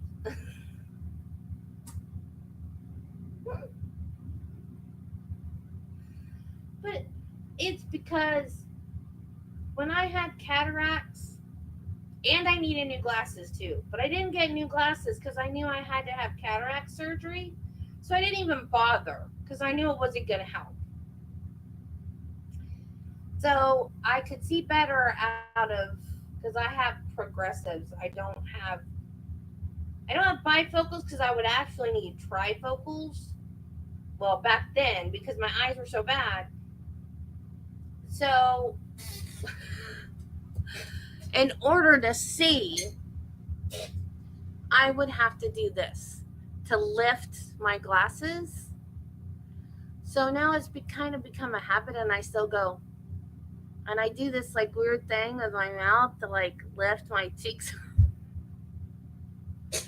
So it's still a habit. So if you guys see me going like this, I'm thinking, I'm concentrating. And I'm trying to get that habit to go away because I can see now. But the facial thing is still there. Maybe now that I can leave my camera on and I can see myself doing it, I won't do it anymore. I'll remember, I'll go, oh, I'm making that face again. And I'll stop myself.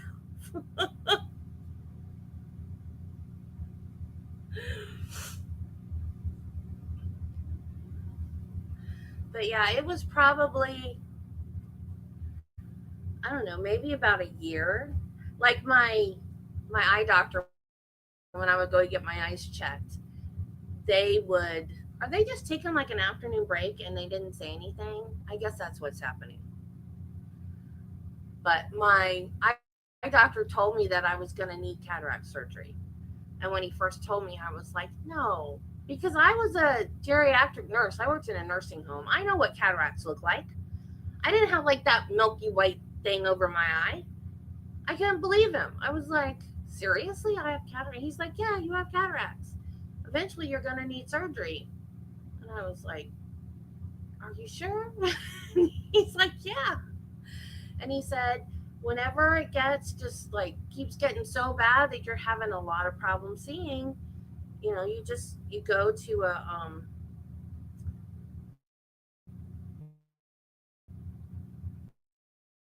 optometrist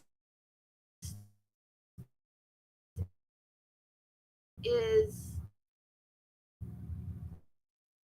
like just regular glasses. An ophthalmologist is the like medical eye doctor. Just go to everything covers it.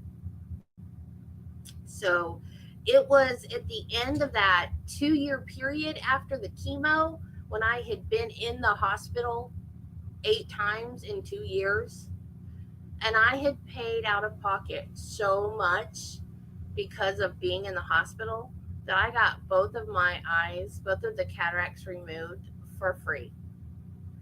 So I made sure the last cataract was removed in December. I think they did the first one in it's either September or October. And I made sure I got the second one done before the first of the year so I could get both of them done for free. But yeah, it might even been 2 years I waited because I was so sick. I couldn't get in to see the eye doctor. But my stepdaughter, the first one I made Travis go with me because I was so nervous. I've always been nervous about the thought of having eye surgery because, you have to keep your eye open. And you're going to see the instruments coming at your eye. So I was like, I don't ever want to have eye surgery. Like even in the hospital, in nursing school, when I was taking care of eye patients, I would ask them all kinds of questions because I was so afraid. Even like back then in my early 20s, I was so afraid I might have to have eye surgery one day. And I was always like, tell me what it's like because I'm scared to death. If I ever have to have that, I don't want to have that. And then when I actually had it, I was so scared and I made Travis go with me. After the first time, it was so easy and I was so happy with the results. I let my stepdaughter drive me the second time. And we were stopped at a red light and the street sign, I could see the rivets in the side. And I looked up and I was like, that sign has rivets in it. And she busted out laughing. She was just giggling at me. Everything I was seeing, I was like, oh, wow. That has that and that has that. And I've never seen that before. And she was just cracking up all the way home. It was just so funny because I could see things I'd never seen before or didn't remember seeing because it'd been so long since I'd seen it. So now I tell people that are nervous about cataract surgery, I'm like, get it done. You will love it. You will never, ever regret having it done. It's amazing. And they give you drops that the numbing drops, they like blur your vision, and then they put this like drape over your eyes. So, and of course, they only do one at a time. So, this one, whatever one they're not working on is completely covered up. And then there's like whatever the machine thing they put over you, there's a light that you have to focus on. So you're not seeing anything they're doing over here, you're focusing on that light. And so they're coming in from the side and you don't see anything they're doing. So it was nowhere near as scary as I thought it was going to be. So, but yeah, I still make that face because I have a habit. It's a habit. The facial part's a habit. It has nothing to do with my classes anymore. It's just like, that's my concentration face now. And I hate that I still do it. But I guess I did it for so long that it's just a habit. When I'm like trying to concentrate on what I'm reading instead of just leaving my face like this because I can see it now, I do this. And see what it does to my mouth?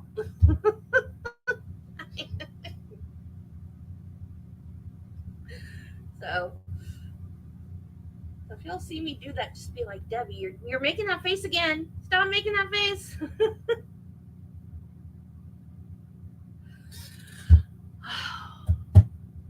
See, this is the thing that I hate about YouTube is people come in during breaks when I'm just sitting here yapping and being stupid, and then they leave. But you know what? What else am I going to do when the trial is on break? Just sit here and do nothing? That's not going to attract people either. And then I get comments on my video. Like on my pre-record, well, usually on my pre-recorded ones. I love how friendly you are. You've got like the best friend voice. But then when I start talking in a live stream, people leave. How come people like my pre-recorded videos better? Yet I've gotten more subscriptions since I started doing live streams. I don't know what I'm doing wrong, y'all. I really don't. I get more watch hours with live streams though, because there's more hours to watch. I need the magic formula. I don't understand the algorithm crap. I'm not good at math. Algorithms are confusing.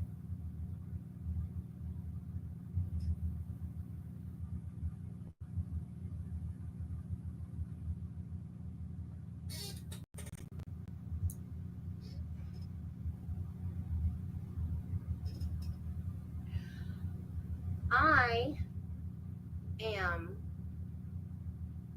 trying to learn. I actually stopped. I need to go back to it. But I'm trying to learn coding. And I found a coding mistake in the video game I'm playing, but I don't have no idea how to do it. So I can't exactly be judgmental when it comes to coding. Because in the game, there's this cave she has to go into. And in one part of this cave, it slopes down. So when she walks into it, she slides down a hill. And there's a giant troll in there that she has to kill. So I went in this cave and I didn't collect everything I was supposed to collect. I killed the troll, I collected some things, and I got out. But I didn't collect everything, so I had to go back in. So when she slides in, she said the same thing she said the time before.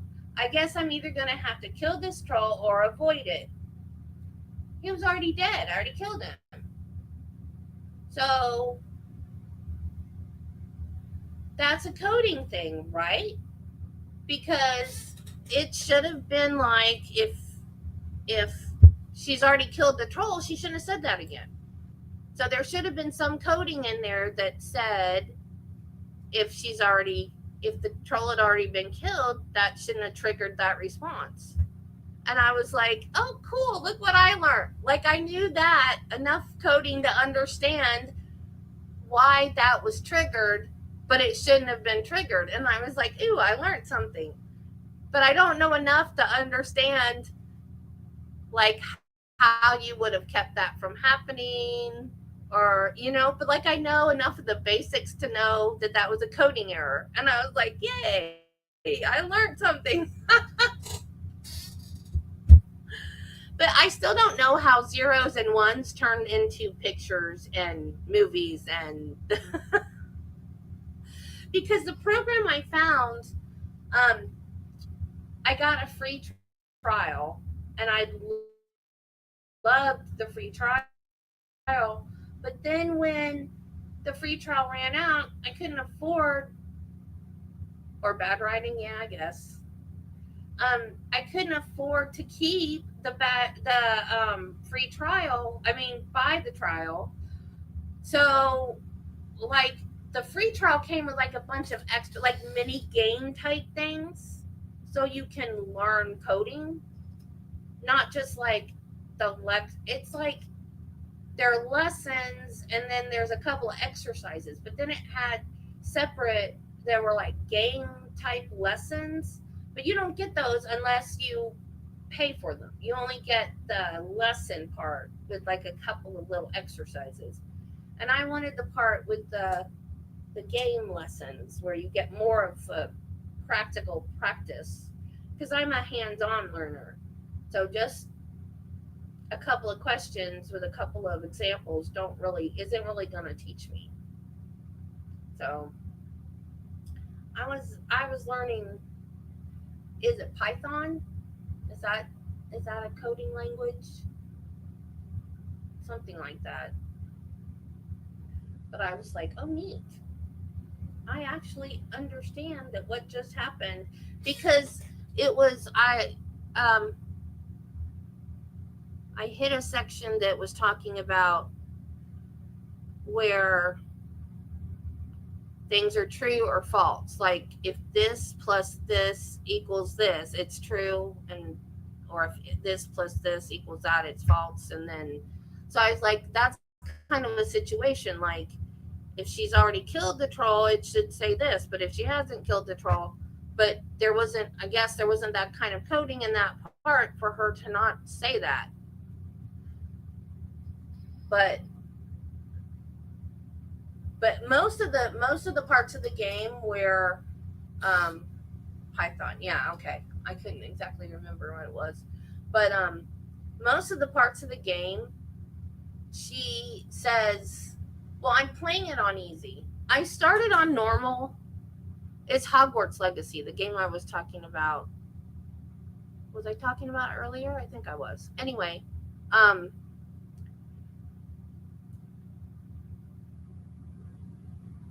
I started on normal because I'm not that great of a player. So I always start games on normal. I'm a gamer, so I don't start on easy. Boolean logic, what does that mean?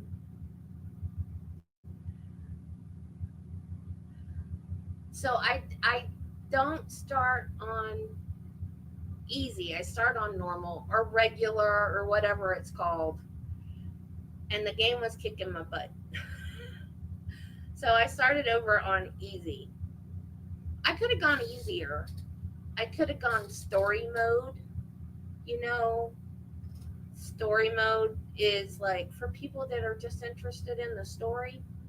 And I figured that's for people that don't play games, but they're Harry Potter fans, so they just want to play Hogwarts Legacy because they like Harry Potter.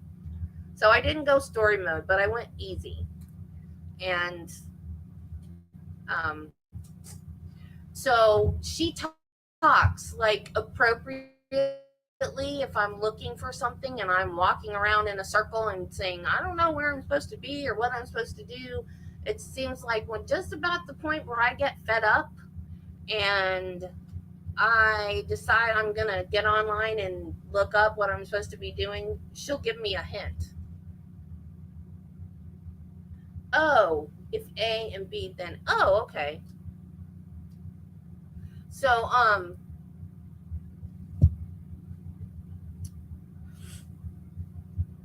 so I imagine when I go, because with it's like a different game depending on what house you're in. So if you can play it from all being a student in all 4 Hogwarts houses, so you can play, it's like different every time you play it. So I figured next time I play it, I'll play it on normal. And then if I decide to play it a third time, then I can play it on hard. And I imagine I won't get as many Y'all ready? hints from Anything her. before I get the jury back? Nothing from the defense, Your Honor. Okay, bring the jury back. Thank you. Yeah, I want to learn the code. Because this amazes me. Like, I don't know how zeros and ones turn into pictures and video and art and whatever else they turn into. My brain does not comprehend that.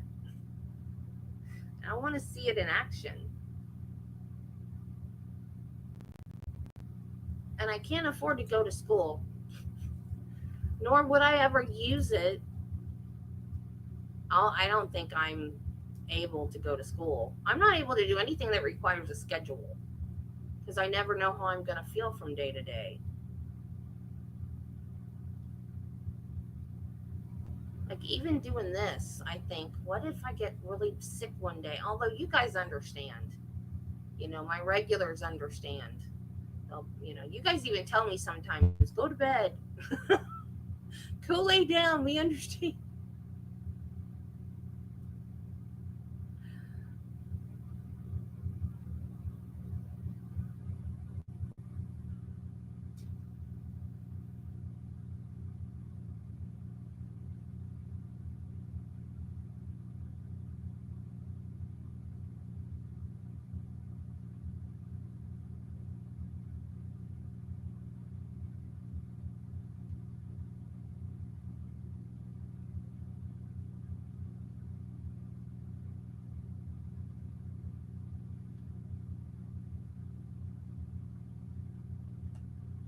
See, the camera operator is on him again.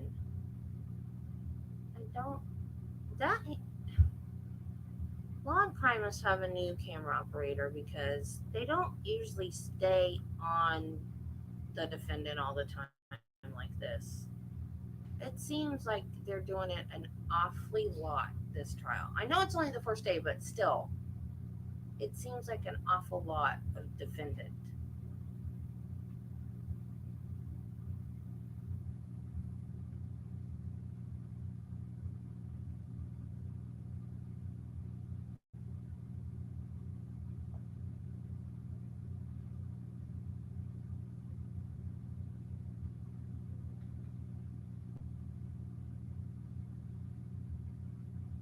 Yes, Your Honor, the state calls Donna Gorman.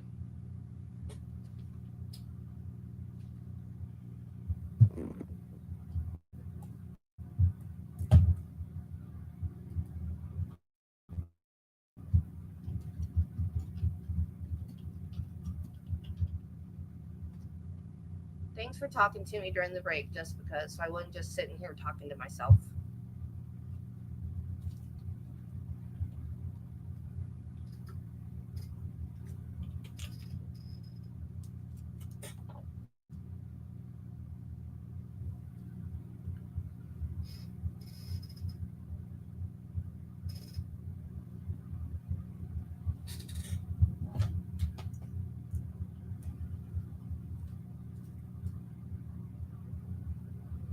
There's been 14 witnesses today. Because they're so short. They've all been so short. All of them have been super short. The longest one has probably been Do you solemnly swear or affirm to tell the truth, the whole truth, and nothing but the truth, so help you God? I do, thank you. Please be seated.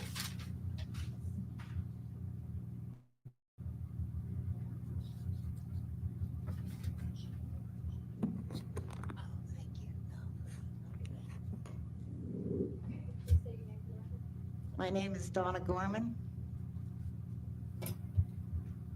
Good afternoon. Good afternoon. Ms. Gorman, can you tell this jury where you reside? 117 Caneburg Drive, And how long have you lived there? 15 years. 15 years. And so you were living there on October 13th, 2021? We were. And do you remember that day? I do. And before we ask you about that day, did you know Christina Parcel? No. Had you ever talked to her or seen her? No, I've seen her, but I never talked to her. And did you know where she lived? At Yes. that point? Where did she live? 122. And where is your house in relation to 122? Like 3 away on the opposite side of the street. And so that morning of October 13th, 2021, what were you doing? Having my morning coffee.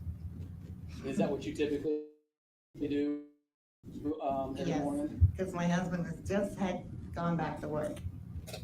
And are you currently working? No, Are you retired? we're all retired. Congratulations. So that morning, where do you usually take your morning coffee? At the kitchen table, by And- the window, By the window. And the window that you referred out onto, the Caneburg Drive. is there a sidewalk that you can see? Yes, If somebody were to walk or bike past you, would you be able to notice them? yes, That morning, are you familiar with Christina Parcel's daughter? yes. I saw her taking her daughter to school that morning, walking. So you saw Christina Parcel and her That daughter? morning, yeah, going to school. And how would they go to school and pass your house? They walk up, to the end of the street, the school's across the road. And so about what time did you see them? I was walking like to school? 7:30. 7:30? Do you remember what Ida was wearing that morning? No, Did she have a backpack on?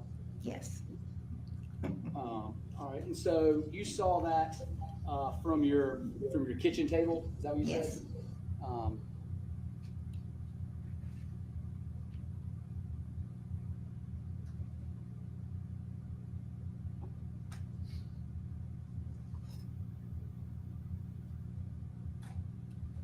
I'm gonna show you what's been marked as State's Exhibit 108, and I ask if you recognize that photo. I do. What is that? That's my plant. That's your plant? That's my side window that goes out to Caneburg, which is right here. And is that the view you have from where you were sitting that day? Yes,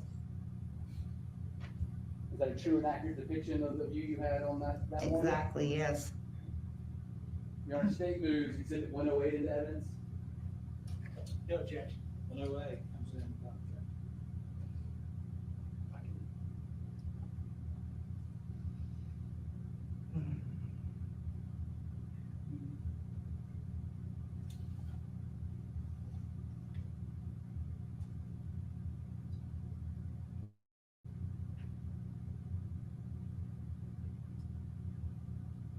Okay. Do you see that photo, Ms. Gorman? And is that, so if you, in that photo, about where were you sitting on the closest part of that photo, looking towards the plant?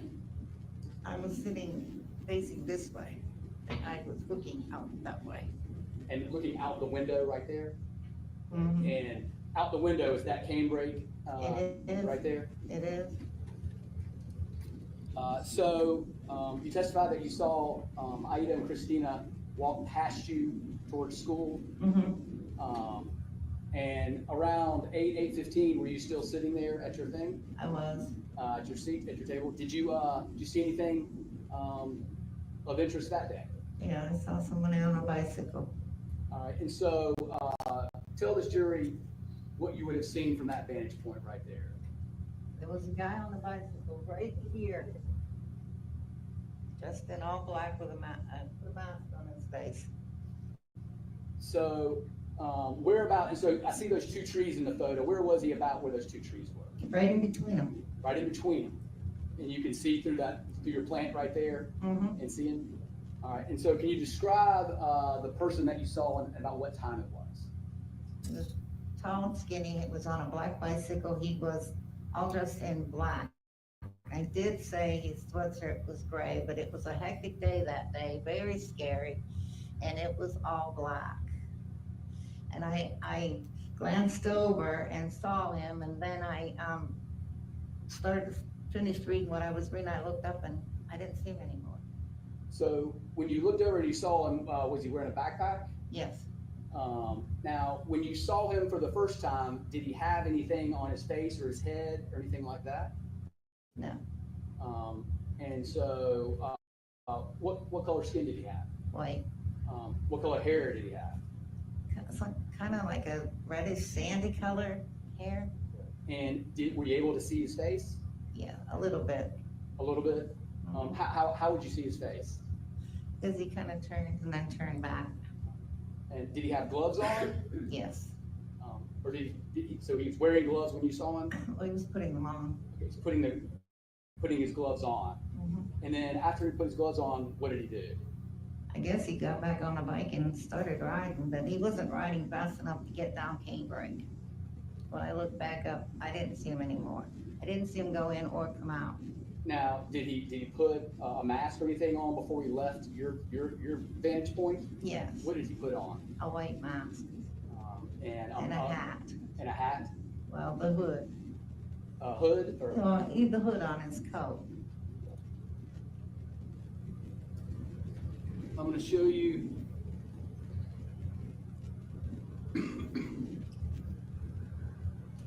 what's marked as State's Exhibit 24.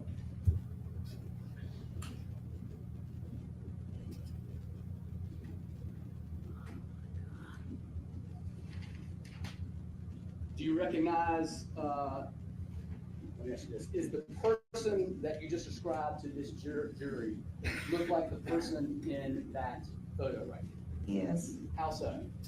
It just does. Is it the same color bike? Is it the same clothes? I need you to respond. Yes, it's just scary. Is it the same mask that you Yes. saw and put on? And is it the same type of hood or hat? Yes. And what about a backpack? It's on there. It looks black. Is that the same person that you saw that morning around 8:15? Yes.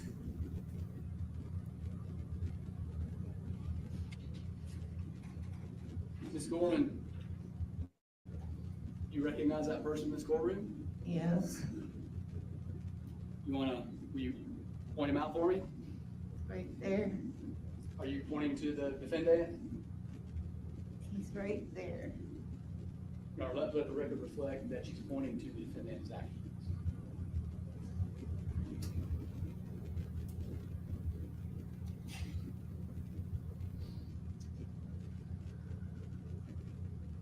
Ms. Gorman, did you talk with law enforcement that day? Did they come and talk to you about this? Oh, there was a lot of people that day, yeah. And were you able to kind of see the activity going across over at 122 Canebrake? Yeah. Did you pay attention to it and watch what was going on? Well, there was a lot of us out there. Did you see Brad Post over there? I saw him walking around over there, yeah. Did you recognize him as well? Yeah. And do you know about how many law enforcement officers you talked to that day about what you saw? I have no idea. There was so many. so many. Who's going to just answer any questions this council may have?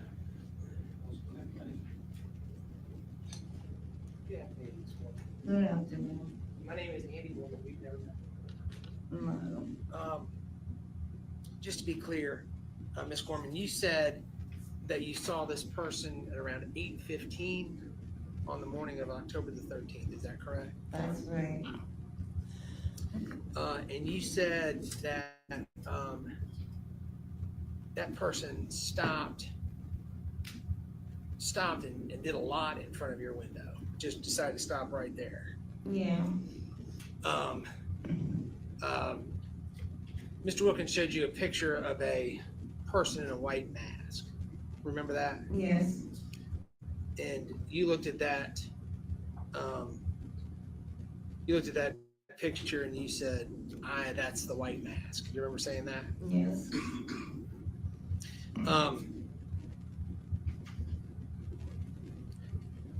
You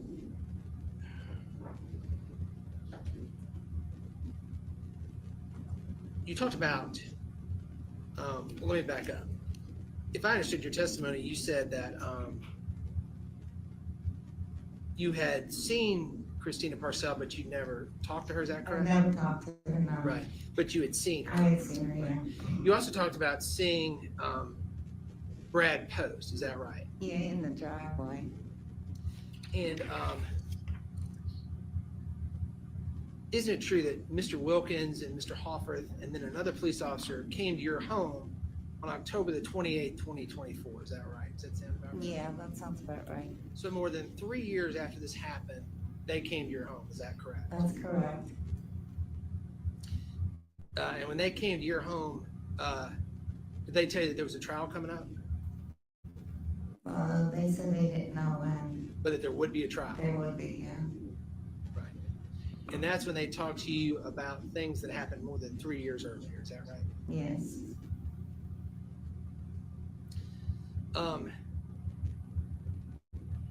Do you remember in the conversation you had with them more than 3 years after this happened, telling them that you knew what Brad Post looked like because you had seen him at Christina's house? Do you remember that? Yes, I saw him in the driveway, and then a few times going into her home when they were dating. And it sounds like you sort of have your pulse on what's happening in the neighborhood. Is that a fair statement? That's fair. Does that usually happen when you're drinking coffee in the morning? Yeah, I just watch out for people. I don't know. It's just an instinct I have always had. Not illegal to be the town. So if you were looking out that window a good bit, I mean, isn't it true? Or you tell me, did you see Brad Post at that location a lot? Not a lot, no, a couple times. But I did see him that day that unfortunate mishap happened. But you saw him there enough where you felt like you knew what he looked like. Yeah.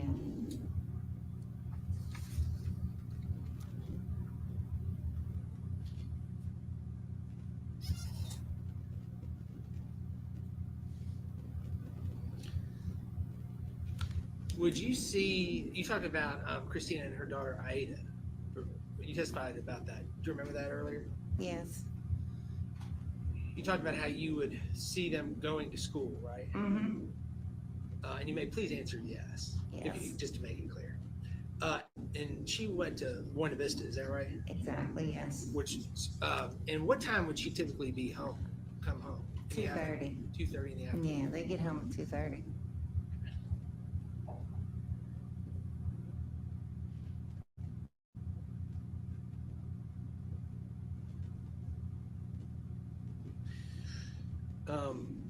Isn't it true that the first time you told anybody in law enforcement what you saw was on, or you tell me, did you meet with anybody in law enforcement to tell them what you saw that day before October the 28th?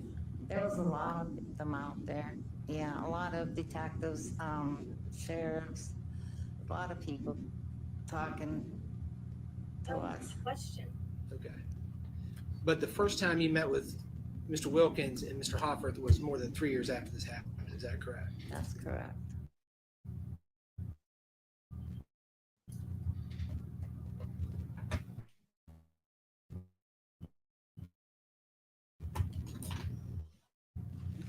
One second.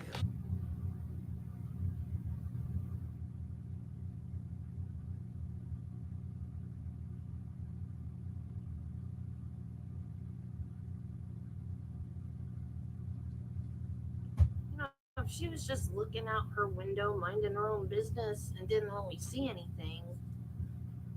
Well, but she did see him, though. I don't know. I was gonna say, if she didn't really see anything, why go to the cops?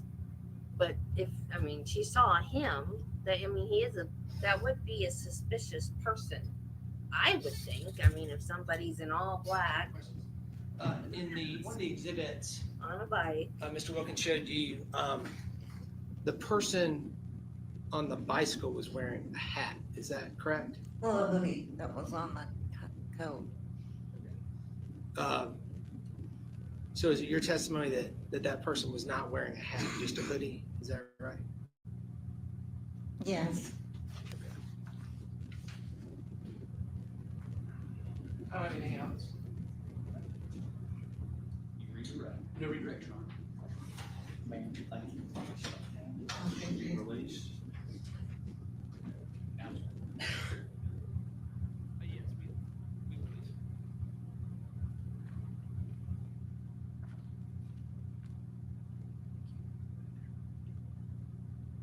That way, thank you.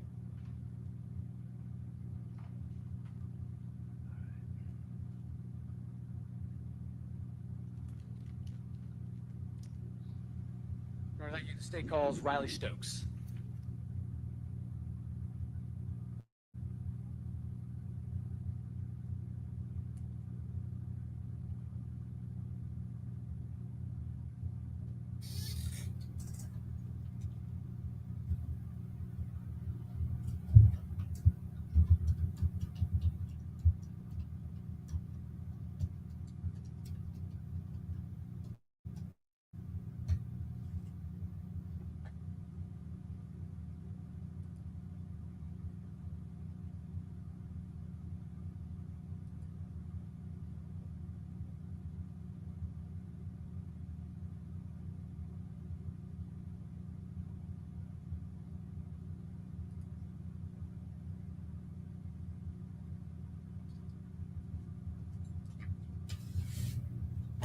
I swear or affirm to tell the truth, the whole truth, and nothing but the truth, so help you God.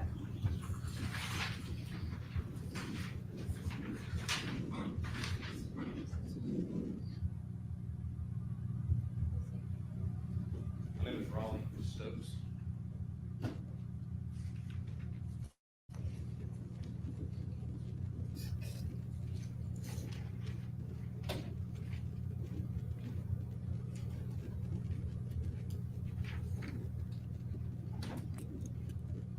Mr. Stokes, what's your rank? Master Deputy. Master Deputy? Yes, sir. All right. Want to make sure I get that right. Master Deputy Stokes, who do you work for? Greenville County Sheriff's Office. And how long have you been there? Since 2013. And what have you done for the Greenville County Sheriff's Department? I worked uniform patrol, K-9, homicide, Master Deputy on uniform patrol, and I'm in the CID now. What is CID? It is Criminal Investigation Division, and I'm assigned to the arson. What does the arson unit do? Investigating fires. Yes, sir. Those can be complex. Were you involved in the investigation of the murder of Christina Parcel? Yes. How did you get involved in that murder? At the time, in 2021, I was assigned to the homicide unit, and I was contacted while at the law enforcement center in the homicide office to respond to that location in reference to a death investigation. And did you respond? I did. About what time did you respond? Roughly 11:30, around that time frame. Was there a lot of manpower asked to come out there and assist in this investigation? Yes, sir, there was. So did you respond out to 113 Cambridge? I'm sorry, 122 Cambridge? Yes, I responded to that location and assisted in blocking off the already roped off scene using my patrol vehicle at that time. What did the scene look like when you got there? Crime scene tape was already up, blocking off the roadway. The roadway was still open. However, there was nothing blocking the actual road, so that's why I used my patrol vehicle. And there were multiple investigators on scene, along with other uniform patrol deputies as well. I'm just asking you to just bring that mic from just a touch for us to make sure, I just want to make sure this jury can hear you. Copy. Gotcha. And so, so when you got there, what was the first thing you did when you got there? I met with Investigator Sparkman, and I was tasked with starting the neighborhood canvass. So Investigator Sparkman was lead investigator on scene. Yes. And again, what was so were you delegated duties, I guess? Yes, I was. As far as the neighborhood canvas, checking for security cameras within the immediate vicinity of the incident location. All right, so, two questions. One, what was the purpose of that? And two, how did y'all organize that? So the purpose of that was to try and determine who was at the residence that morning, and then develop a timeline if we were able to do so. And can you repeat your second part of that question? How did y'all organize it? So I was tasked with actually being over the neighborhood canvas. And that being said, there was about 6 investigators total that assisted in that.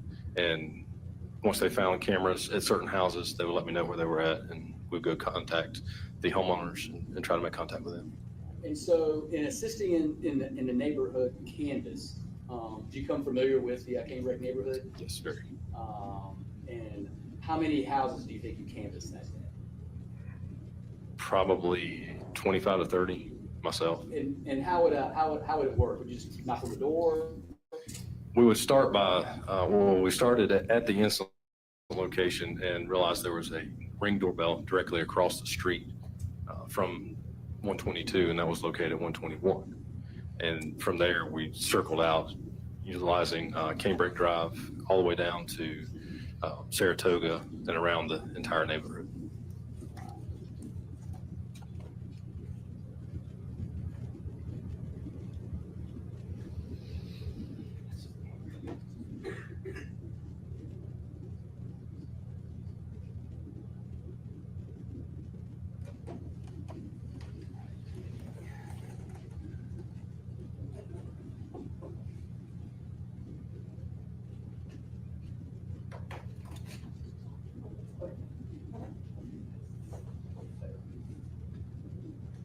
All right, Master W. Stokes, I'm going to show you what State's Exhibit 107. I know it's kind of big and bulky. I'm going to hold it right here. Can you tell this jury what this is? That is a map of the Canebrake subdivision. And is this an accurate depiction of the subdivision when you were canvassing it? Yes, sir. That day? Yes, sir. And I noticed there's addresses on here. Yes. As well. Do you recognize those addresses? Yes, sir, I do. Are those addresses points of interest? They are. And do you recognize those? Yes, sir, I do. Is it a true and accurate description of the Cambridge neighborhood with those addresses? Yes, sir. Our state moves Exhibit 107 into evidence. No objection. No objection.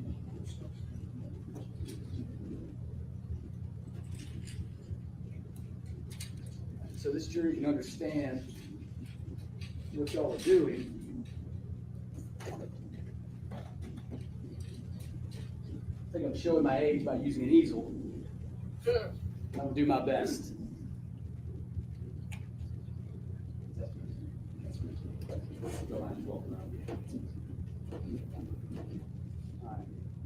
Can you see it? Yes, sir. Sure. Try to turn it.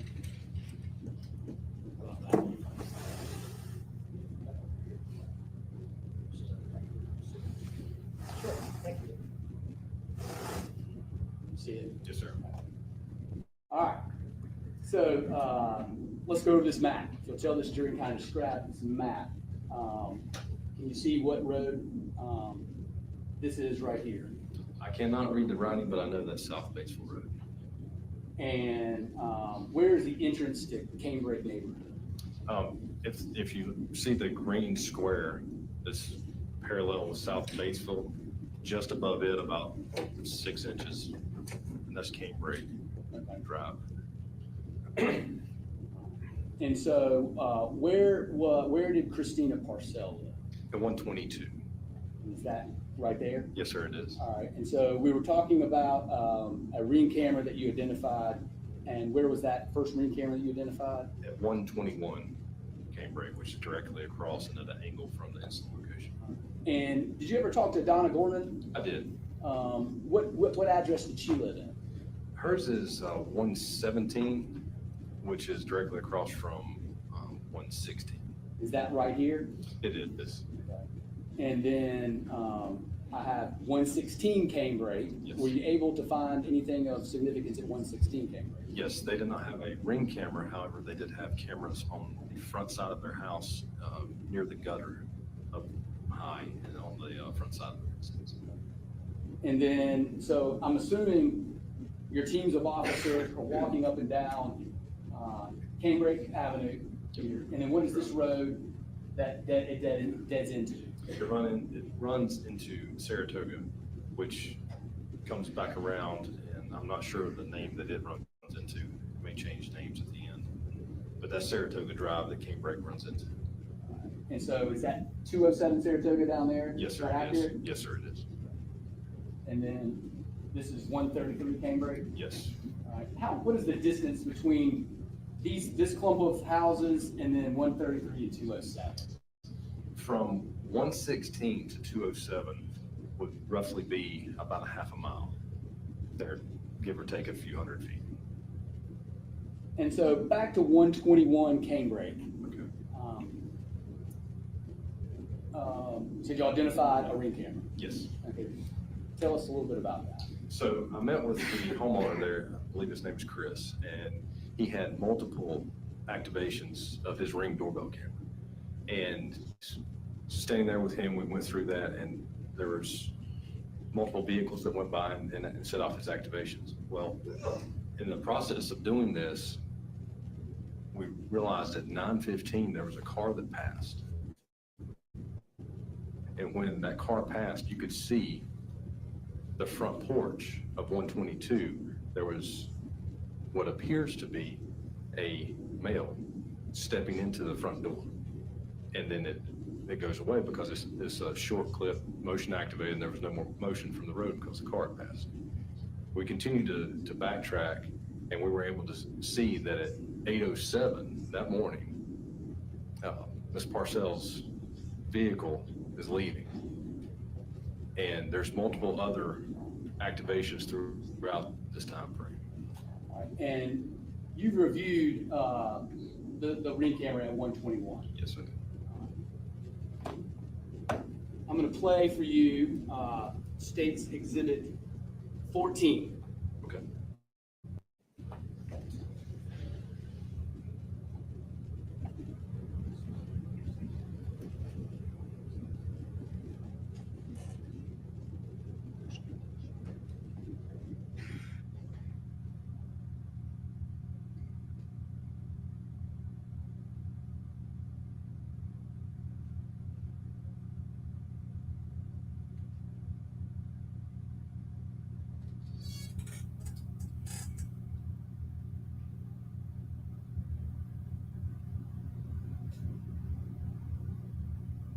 Can you describe this to this jury, what you're seeing in the background there and what caused the Ring camera to?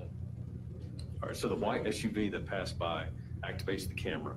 And while watching this video, you see 2 points of motion. You see the vehicle first, and then in the background, you'll see the suspect, possible suspect, stepping into the front door. Looks like a gray sweatshirt, a backpack, and dark colored pants.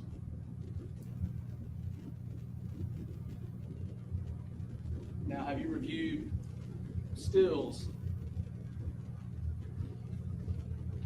of this video? Yes, sir, I have.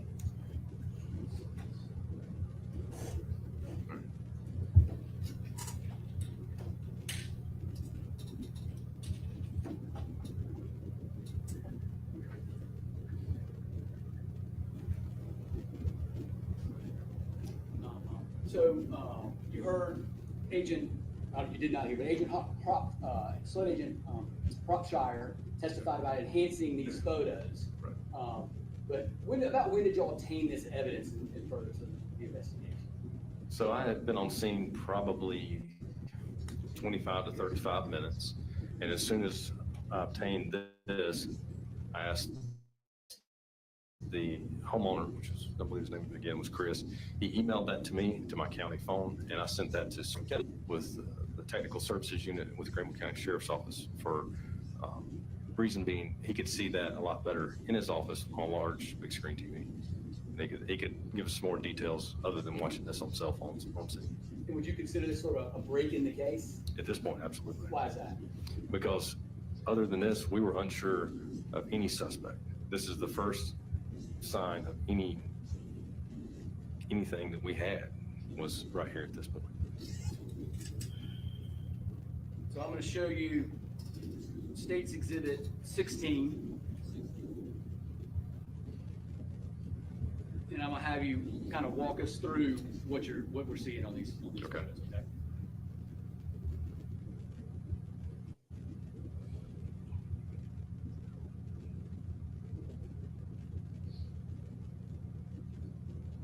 So that is a still shot of 122 of the initial ring camera after the white vehicle had passed. That is the suspect standing on the front stoop, front porch, directly in front of the main entranceway of the home.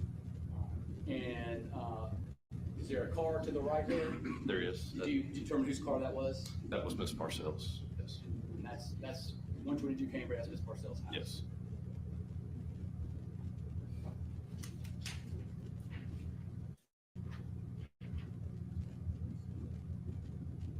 And what is that? That is the same incident location, 122 Cambridge, with the suspect stepping onto the front steps.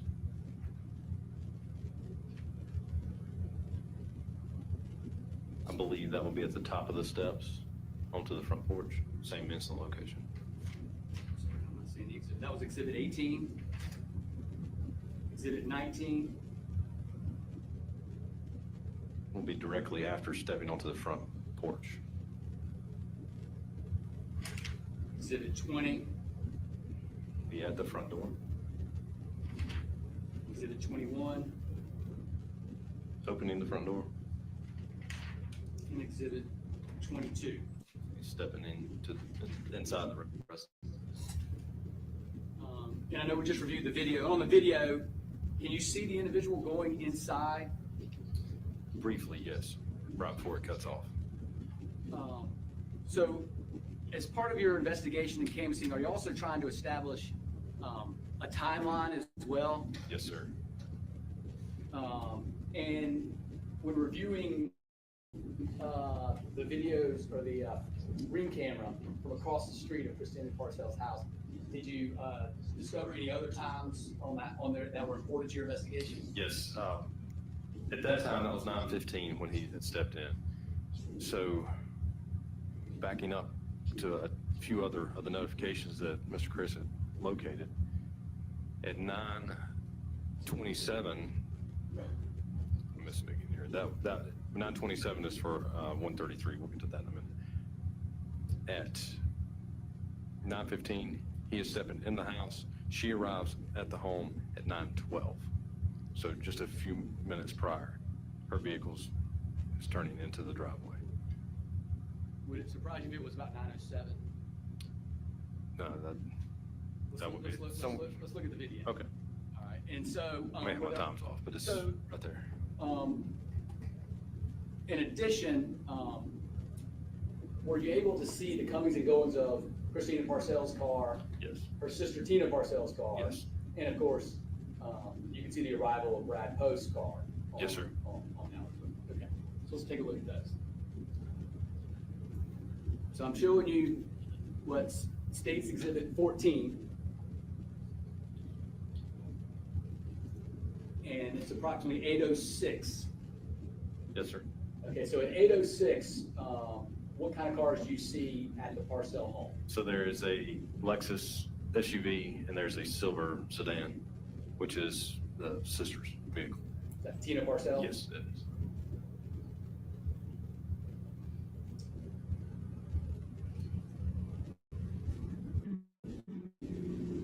All right, this is at 8:11, and the only vehicle there is the sister. Her vehicle is in the driveway. So, what did your investigation conclude based on that video?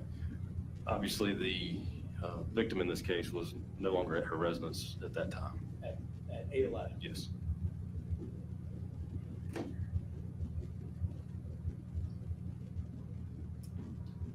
And now what time is that? That will be 8:35, and the silver sedan is fixing to start backing up, which will be the sister leaving.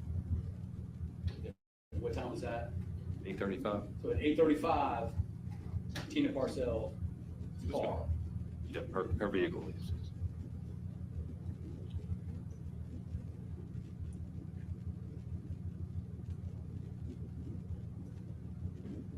And then this is where 912, the silver SUV is back in the driveway. So we know from this video At this that time. at least by 9:12, Yep. Christina Parcel is back at her house. Yes. And then 3 minutes later, the 915 video of the suspect stepping in comes into play.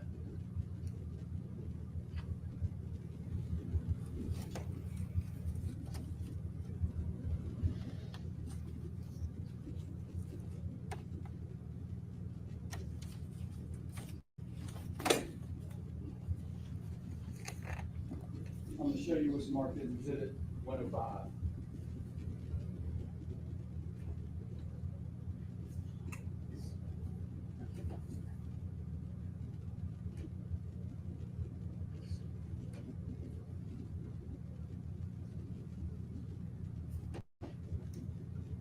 I'm going to show you what's State's Exhibit 105. Another big bulky exhibit. Do you recognize this? Yes, sir, I do. And what is this? So this is the 3 stills that we looked at just a few moments ago, coupled with the map of Canebrake Drive. True and accurate the information that you reviewed on those 3 cameras? Yes, sir, it is. And this map is true and accurate? Yes, sir, it is. State moves Exhibit 105. There's no objection. I'll just hold it briefly. So tell the jury what we see here. The 3 stills are the 2 on the left and the 1 on the right. And then this is captured, if you see the arrow going from 122 to 121, that shows you the distance between the ring camera and the incident location where you were able to see the suspect stepping up onto the house. And at what time was that? That was at 9:15.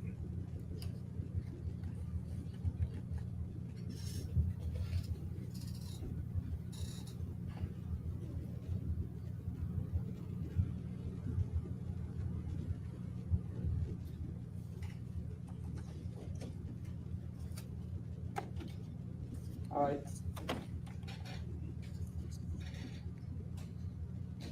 Mr. Stokes, I'm going to show you, I'm going to refer you back to 116 Canebrake.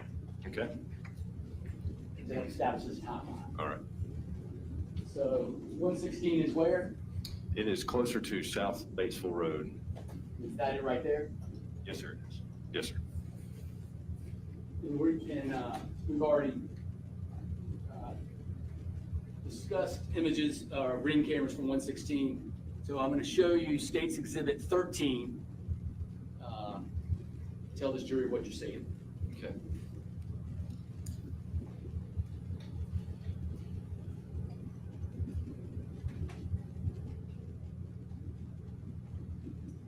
All right, so that's the victim's vehicle driving by. That's at 9:07 a.m. If you remember, we spoke about 9:12. This is where the gap in the video surveillance is. From 9:07 to 9:12, we don't have anything because there was no motion activation. But we know that she was at home at 9:12 and she passed that residence at 9:07. And how far away is that residence? That's 116 to 122. Probably 350 feet to 400 feet roughly. So she passes by at 9:07? Yes. Christina Parcel does? Yes.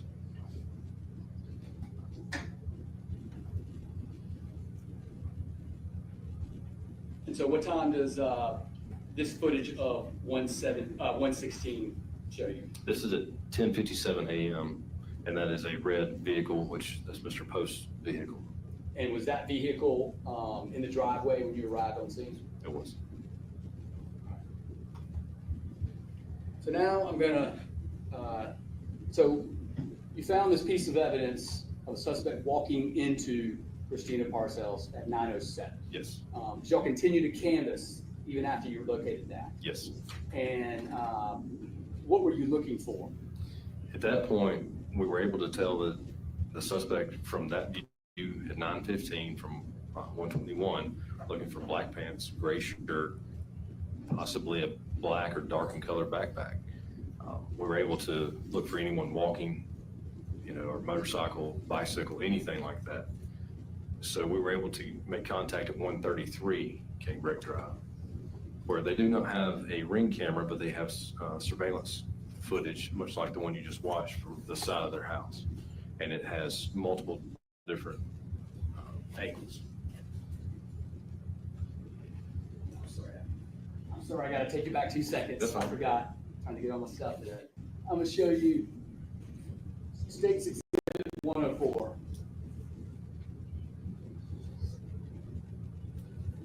That's why I couldn't be an attorney. I would forget something. You recognize this? Yes, sir. All right, what is that? This is the still shots from 116 Canebrake Drive, along with a map of Canebrake showing 116 and the relevance to 122.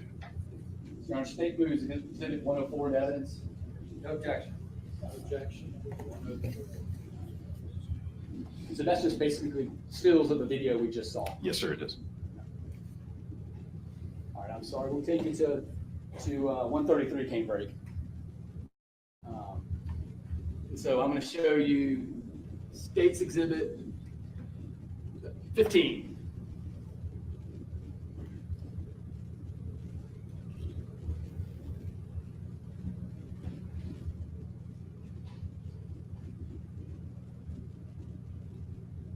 Now, in establishing this timeline, did you kind of have to go into the data to figure out a little bit? Yes. So at this location, we actually had a language barrier, and we requested that TSU, which is our technical services unit, come out and assist in pulling the video.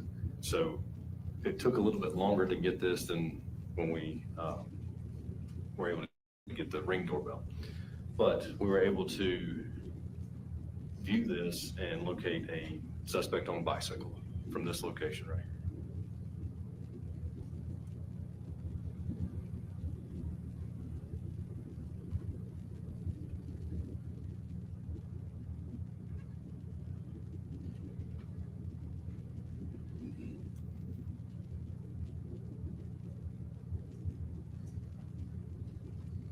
And is that what y'all located right there? Yes, sir, it is. And at what time is that bicycle going past 133 Canebrake? 9:27. 9:27. Yes, sir. Okay, so all right, I'm going to show you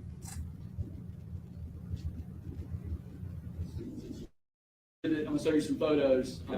These are stills of State's Exhibit 15. All right, so State's Exhibit 24.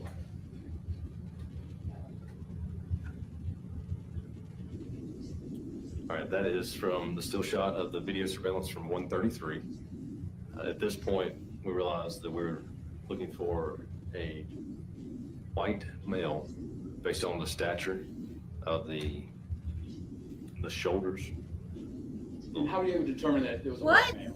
If you look where there's a mask right there, yep, there's a side of the neck that is exposed. All right, and what kind of bike is the suspect riding? It appears to be a large frame, either a road bike or a hybrid road mountain bike. And what kind of clothes? Black pants, dark in colored shirt, and then a dark backpack. Wearing gloves? Gloves and a N95 mask. And were you able to determine kind of what's on his head? It's either a hat or a beanie. So I'm going to show you State's Exhibit 25. Another still Okay. showing the same. Did I hear him wrong? Did he say he was able to determine that it was a black male because of the stature of his shoulders? I know he corrected himself and then said because he could see the side of his neck and see white skin. But wasn't that what he said the first time he asked him? Because because of the stature of his shoulders. You cannot tell if someone's black or white from the stature of their shoulders. I'm sorry, but that was the weirdest thing I've ever heard. You cannot tell from the stature of somebody's shoulders whether or not they're black or white. But that good on the attorney for making him clarify that, because that was bizarre. And did he change his clothes? Because twice I've heard gray sweatshirt and now also dark, because Donna Gorman, the neighbor that saw him, said at first she thought it was a gray sweatshirt, but then she said no, it was all black. And they're saying that when they saw him before he went in the house, it was gray, but now they're saying afterwards he has on something dark. He did have a backpack, so he wore the gray and then maybe changed his clothes, because that gray sweatshirt was probably covered with blood. And he probably had the rose petals in the backpack that he spread around her, right? So he had his knife and his tools and whatever else in that backpack. So he probably had a change of clothes, I'm assuming.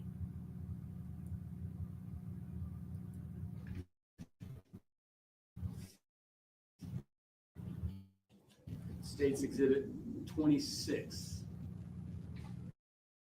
At this point, you can also see at the neck, just behind, you can see shadowing. If it's a thin beard, at that point, that confirmed we were looking for a male. You can State's see the Exhibit beard. 27. Again, that's the still shot from the video for 133 with the same details of what I just described. And State's Exhibit 28. This is from 133 Cambridge, from the, if you're facing the house, it will be on the right-hand side. We have been looking at the left-hand side. This is now from the right-hand side view of it. Same individual, same time frame. State's Exhibit 29. Video surveillance from 133. This is from the right-hand side.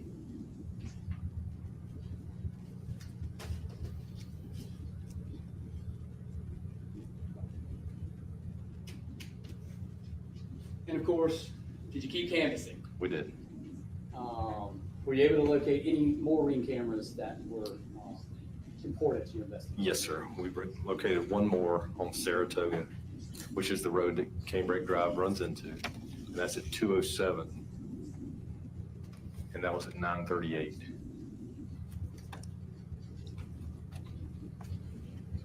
Excuse me, 928. 927 for the last house. And this one is 9. All right. And I jumped ahead again. I'm going to run you back to 133. But I'm going to show you State's Exhibit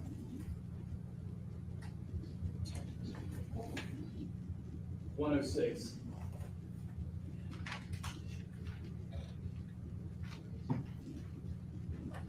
State's Exhibit 106. Yes, sir. Is that 133? That is 133 Canebrake Drive. And what's the timeline? That's at 9:27 a.m. And the map below shows the location. State moves 106 in evidence, John. No objection. Not objection.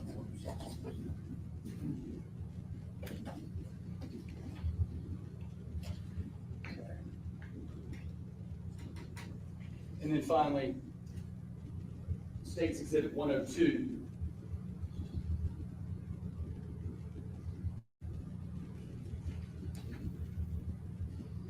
State's Exhibit 102. Yes, sir. Recognize that? Yes, sir. That is from the video surveillance from 133, showing the neckline of the Caucasian. State moves 102 in evidence.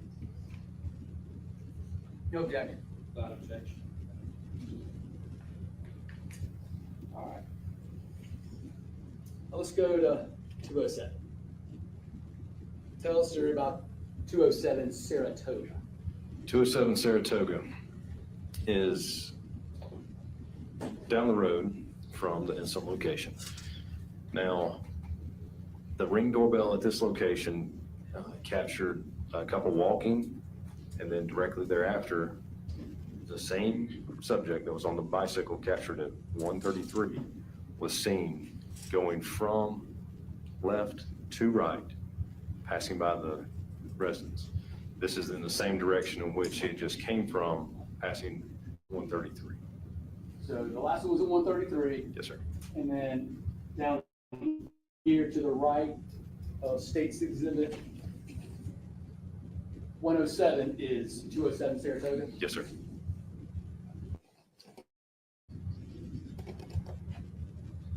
I'm going to show you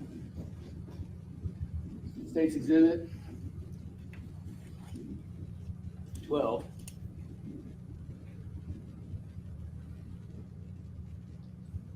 Let you tell this jury about it.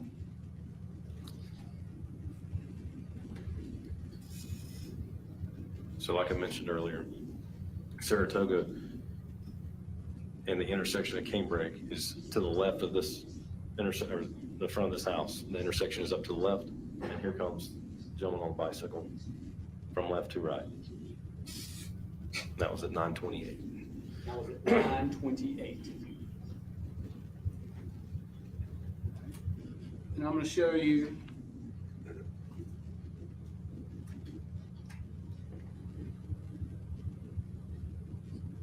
State's Exhibit 31.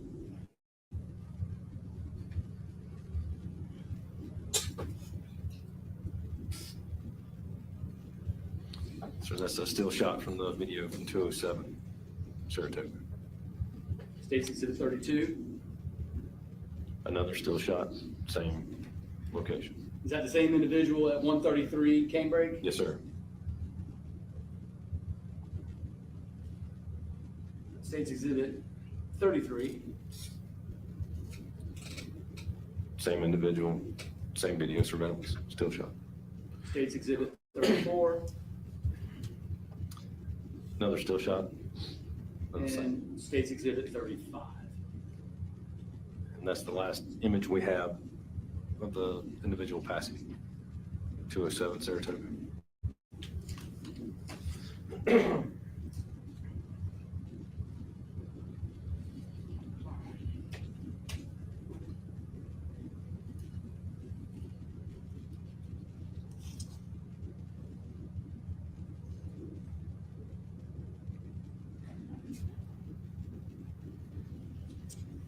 So in establishing everything that we've talked about now, did you create sort of a timeline Yes, sir. of events of what happened on October 13th, 2021? Yes, sir.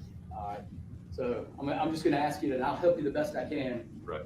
You see me moving a lot around here and holding up a lot of exhibits, so we need to refer back to when we can. Right. But I just like to ask you to give this jury a timeline of events of that point.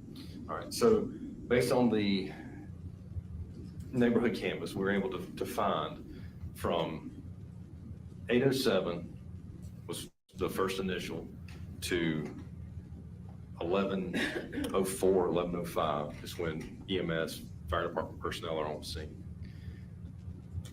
So we talked about earlier, we have the subject walking in the front door at 9:15. We were able to back up and see the videos of her leaving and then coming back, and seeing from 116 Canebrake. That shows that she returned, and directly thereafter, you get to go back to 121.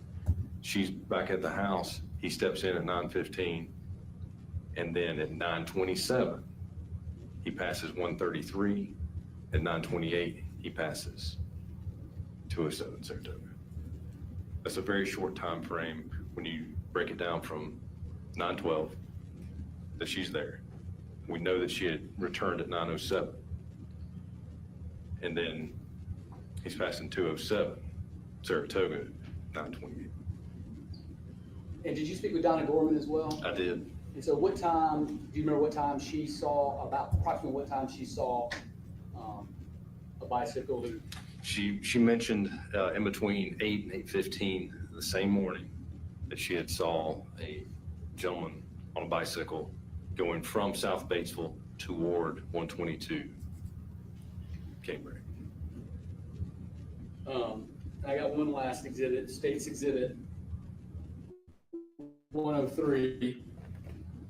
What is that?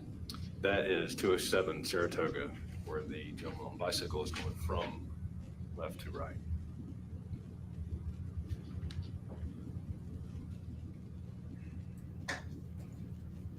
Say moves 103 to evidence, Your Honor. No objection. No objection.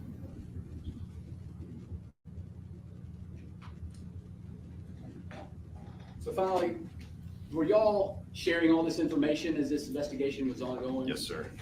You shared it with Detective Sparkman? Yes, sir. As soon as I obtained it, that was sent to my county computer and then transferred directly over to his county computer via the Q drive. So he has immediate access to it. I'll just ask you to answer any questions defense counsel may have. Yes, sir. Just real briefly, so what was the very first photograph or video that you have of a bicycle? The first bicycle that we have was from 133 at 9:27 a.m. 927. So you don't have any video or any photographs of a bicycle prior to 9:15 when you say you saw somebody? No, we didn't see the bicycle at 9:15. I'm sorry, see, or before 9:15? No, we did not. Okay, did you canvass the neighborhood? Well, during your canvass of the neighborhood, did you look for time frames before 9:15 also? Yes, sir. We backed it up, and before 8 a.m., there was nothing of relevance at that. Okay, nothing further. Thank you. Yes, sir. Any redirect? No redirect, Your Honor. Thank you, sir.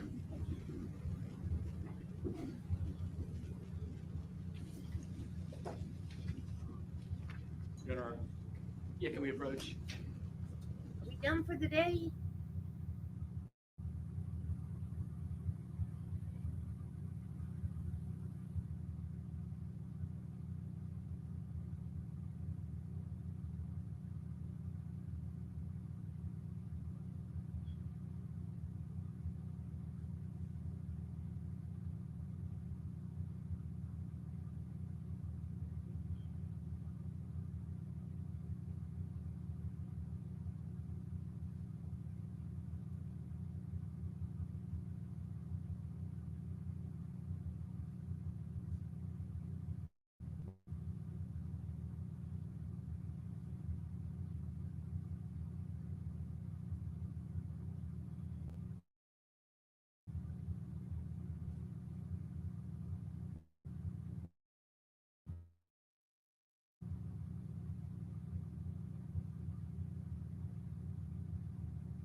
Again, I just want to remind you that you are prohibited from watching any TV coverage of the trial. You should not do any research or anything, or talk with anyone involved, or research anyone involved in the case.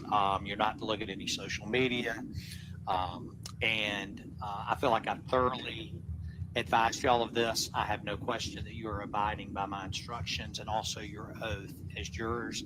Again, I want to just tell you how much and how grateful I am on behalf of the state of South Carolina and Greenville County for your service. I'm going to see y'all back at 9:30 in the morning, okay? Y'all have a good evening.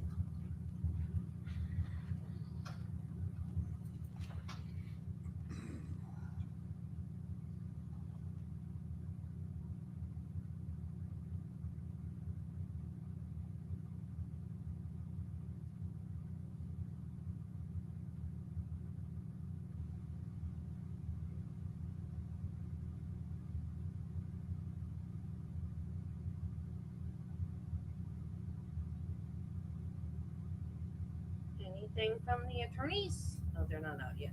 Stay. No, Your Honor. Defense? No, Your Honor. All right, I'll see y'all bright-eyed and bushy-tailed. Okay, guys. 10 o'clock tomorrow. because I don't want to be sitting here at 9:30 trying to figure out what to talk about for a half hour. I totally forgot about that. So today has been extremely boring. Hopefully tomorrow we'll get some more exciting testimony. The best witness today was her fiance. And I would love to know more of that story. But I imagine after this trial's over, there will be all kinds of true crime channels all over it. I might even do a video about it. You never know. Okay, guys, 10 o'clock tomorrow. Thank you so much. I will see you then. Have a good evening, everybody. Good night.